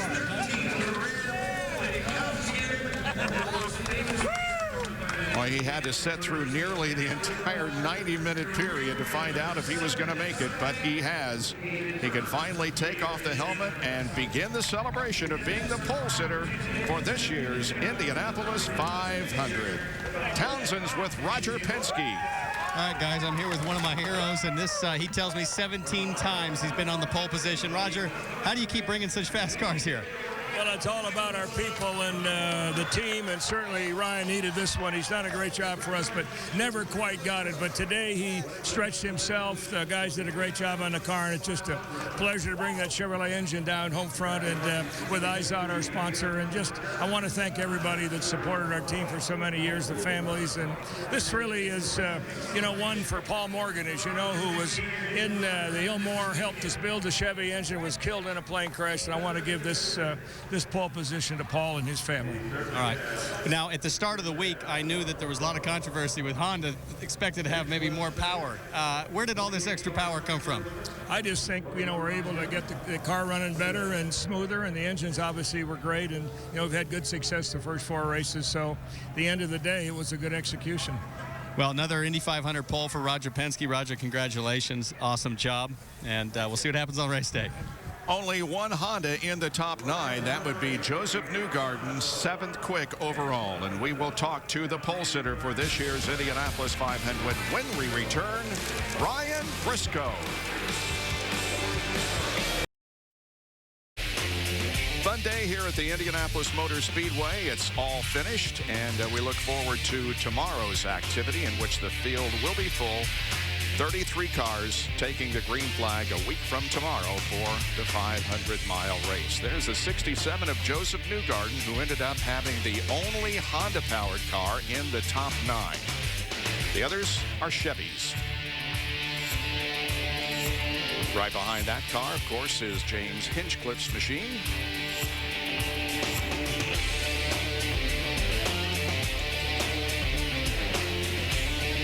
Gasoline Alley becomes a little quieter than it has been all day because of the fans making their way out of the speedway. We'll come back and wrap it up from the Indianapolis Motor Speedway in just a moment. Stay with us on the NBC Sports Network.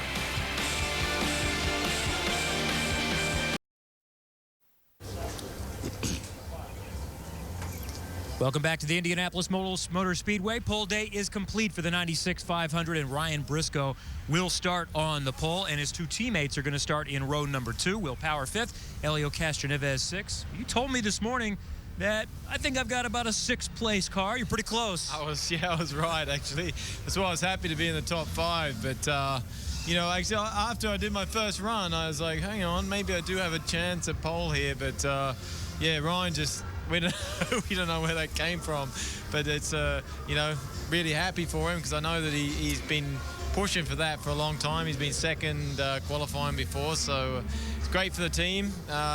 3 cars top 6. I think we can say that's a very good start to the month. Yeah, I think you'll take row 2, but did you expect a little bit more speed in the shootout, Helio? Yeah, especially after the practice. We really went fast. In fact, we were joking back there at our garage. It's like, I think we're gonna go for it, and but in the end of the day, this place is, it's different. You think you have it, and all of a sudden it goes away. I mean, the car was handling really, really well. I'm happy for the Shell Pennzoil Ultra group. They did a great job, but 2 of us here starting the 2nd row. At least we have Ryan right there on the pole position representing the team.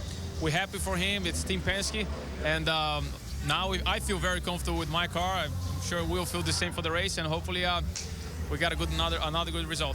What kind of race car will you have? Well, I think it changes a lot in the race because you lose all that horsepower, and it becomes definitely a lot easier to lead, but more of a pack race, which makes it quite tough. And how about you, looking for number 4? I am. I certainly have the team. I have the car, and again, it's a long race. You just got to be there, position yourself in a good position, and in a good area to make it happen. But at this point, qualifying is over. Now we switch, our minds to race, and hey, let's go, let's do it. Hey, thanks for putting on a good show. That Fast 9 is always fun. I know it has to be tense and harrowing to get back in and try to buckle it in like that, but... Will's going to take a drink tonight, I guess. Is that right? Yeah, you coming out drinking with me, right? Not Will. No, Will wouldn't do that. Enjoy the evening. All right, those guys will be heavy favorites and contenders coming up next Sunday. Starting right behind Helio, I think that guy is with Townsend. Yeah, thanks, Kevin. I'm sitting here with EJ Vizo. First time in the top 9. EJ, did you think you had anything for the front row? Well, not really. First of all, I'm very grateful that we did it this far and this good in qualifying. There were a couple of days during this week that we were really down, and we just regrouped and we put all our brains together and all the information we had, and we made it up to here. But being ninth in this my best qualifying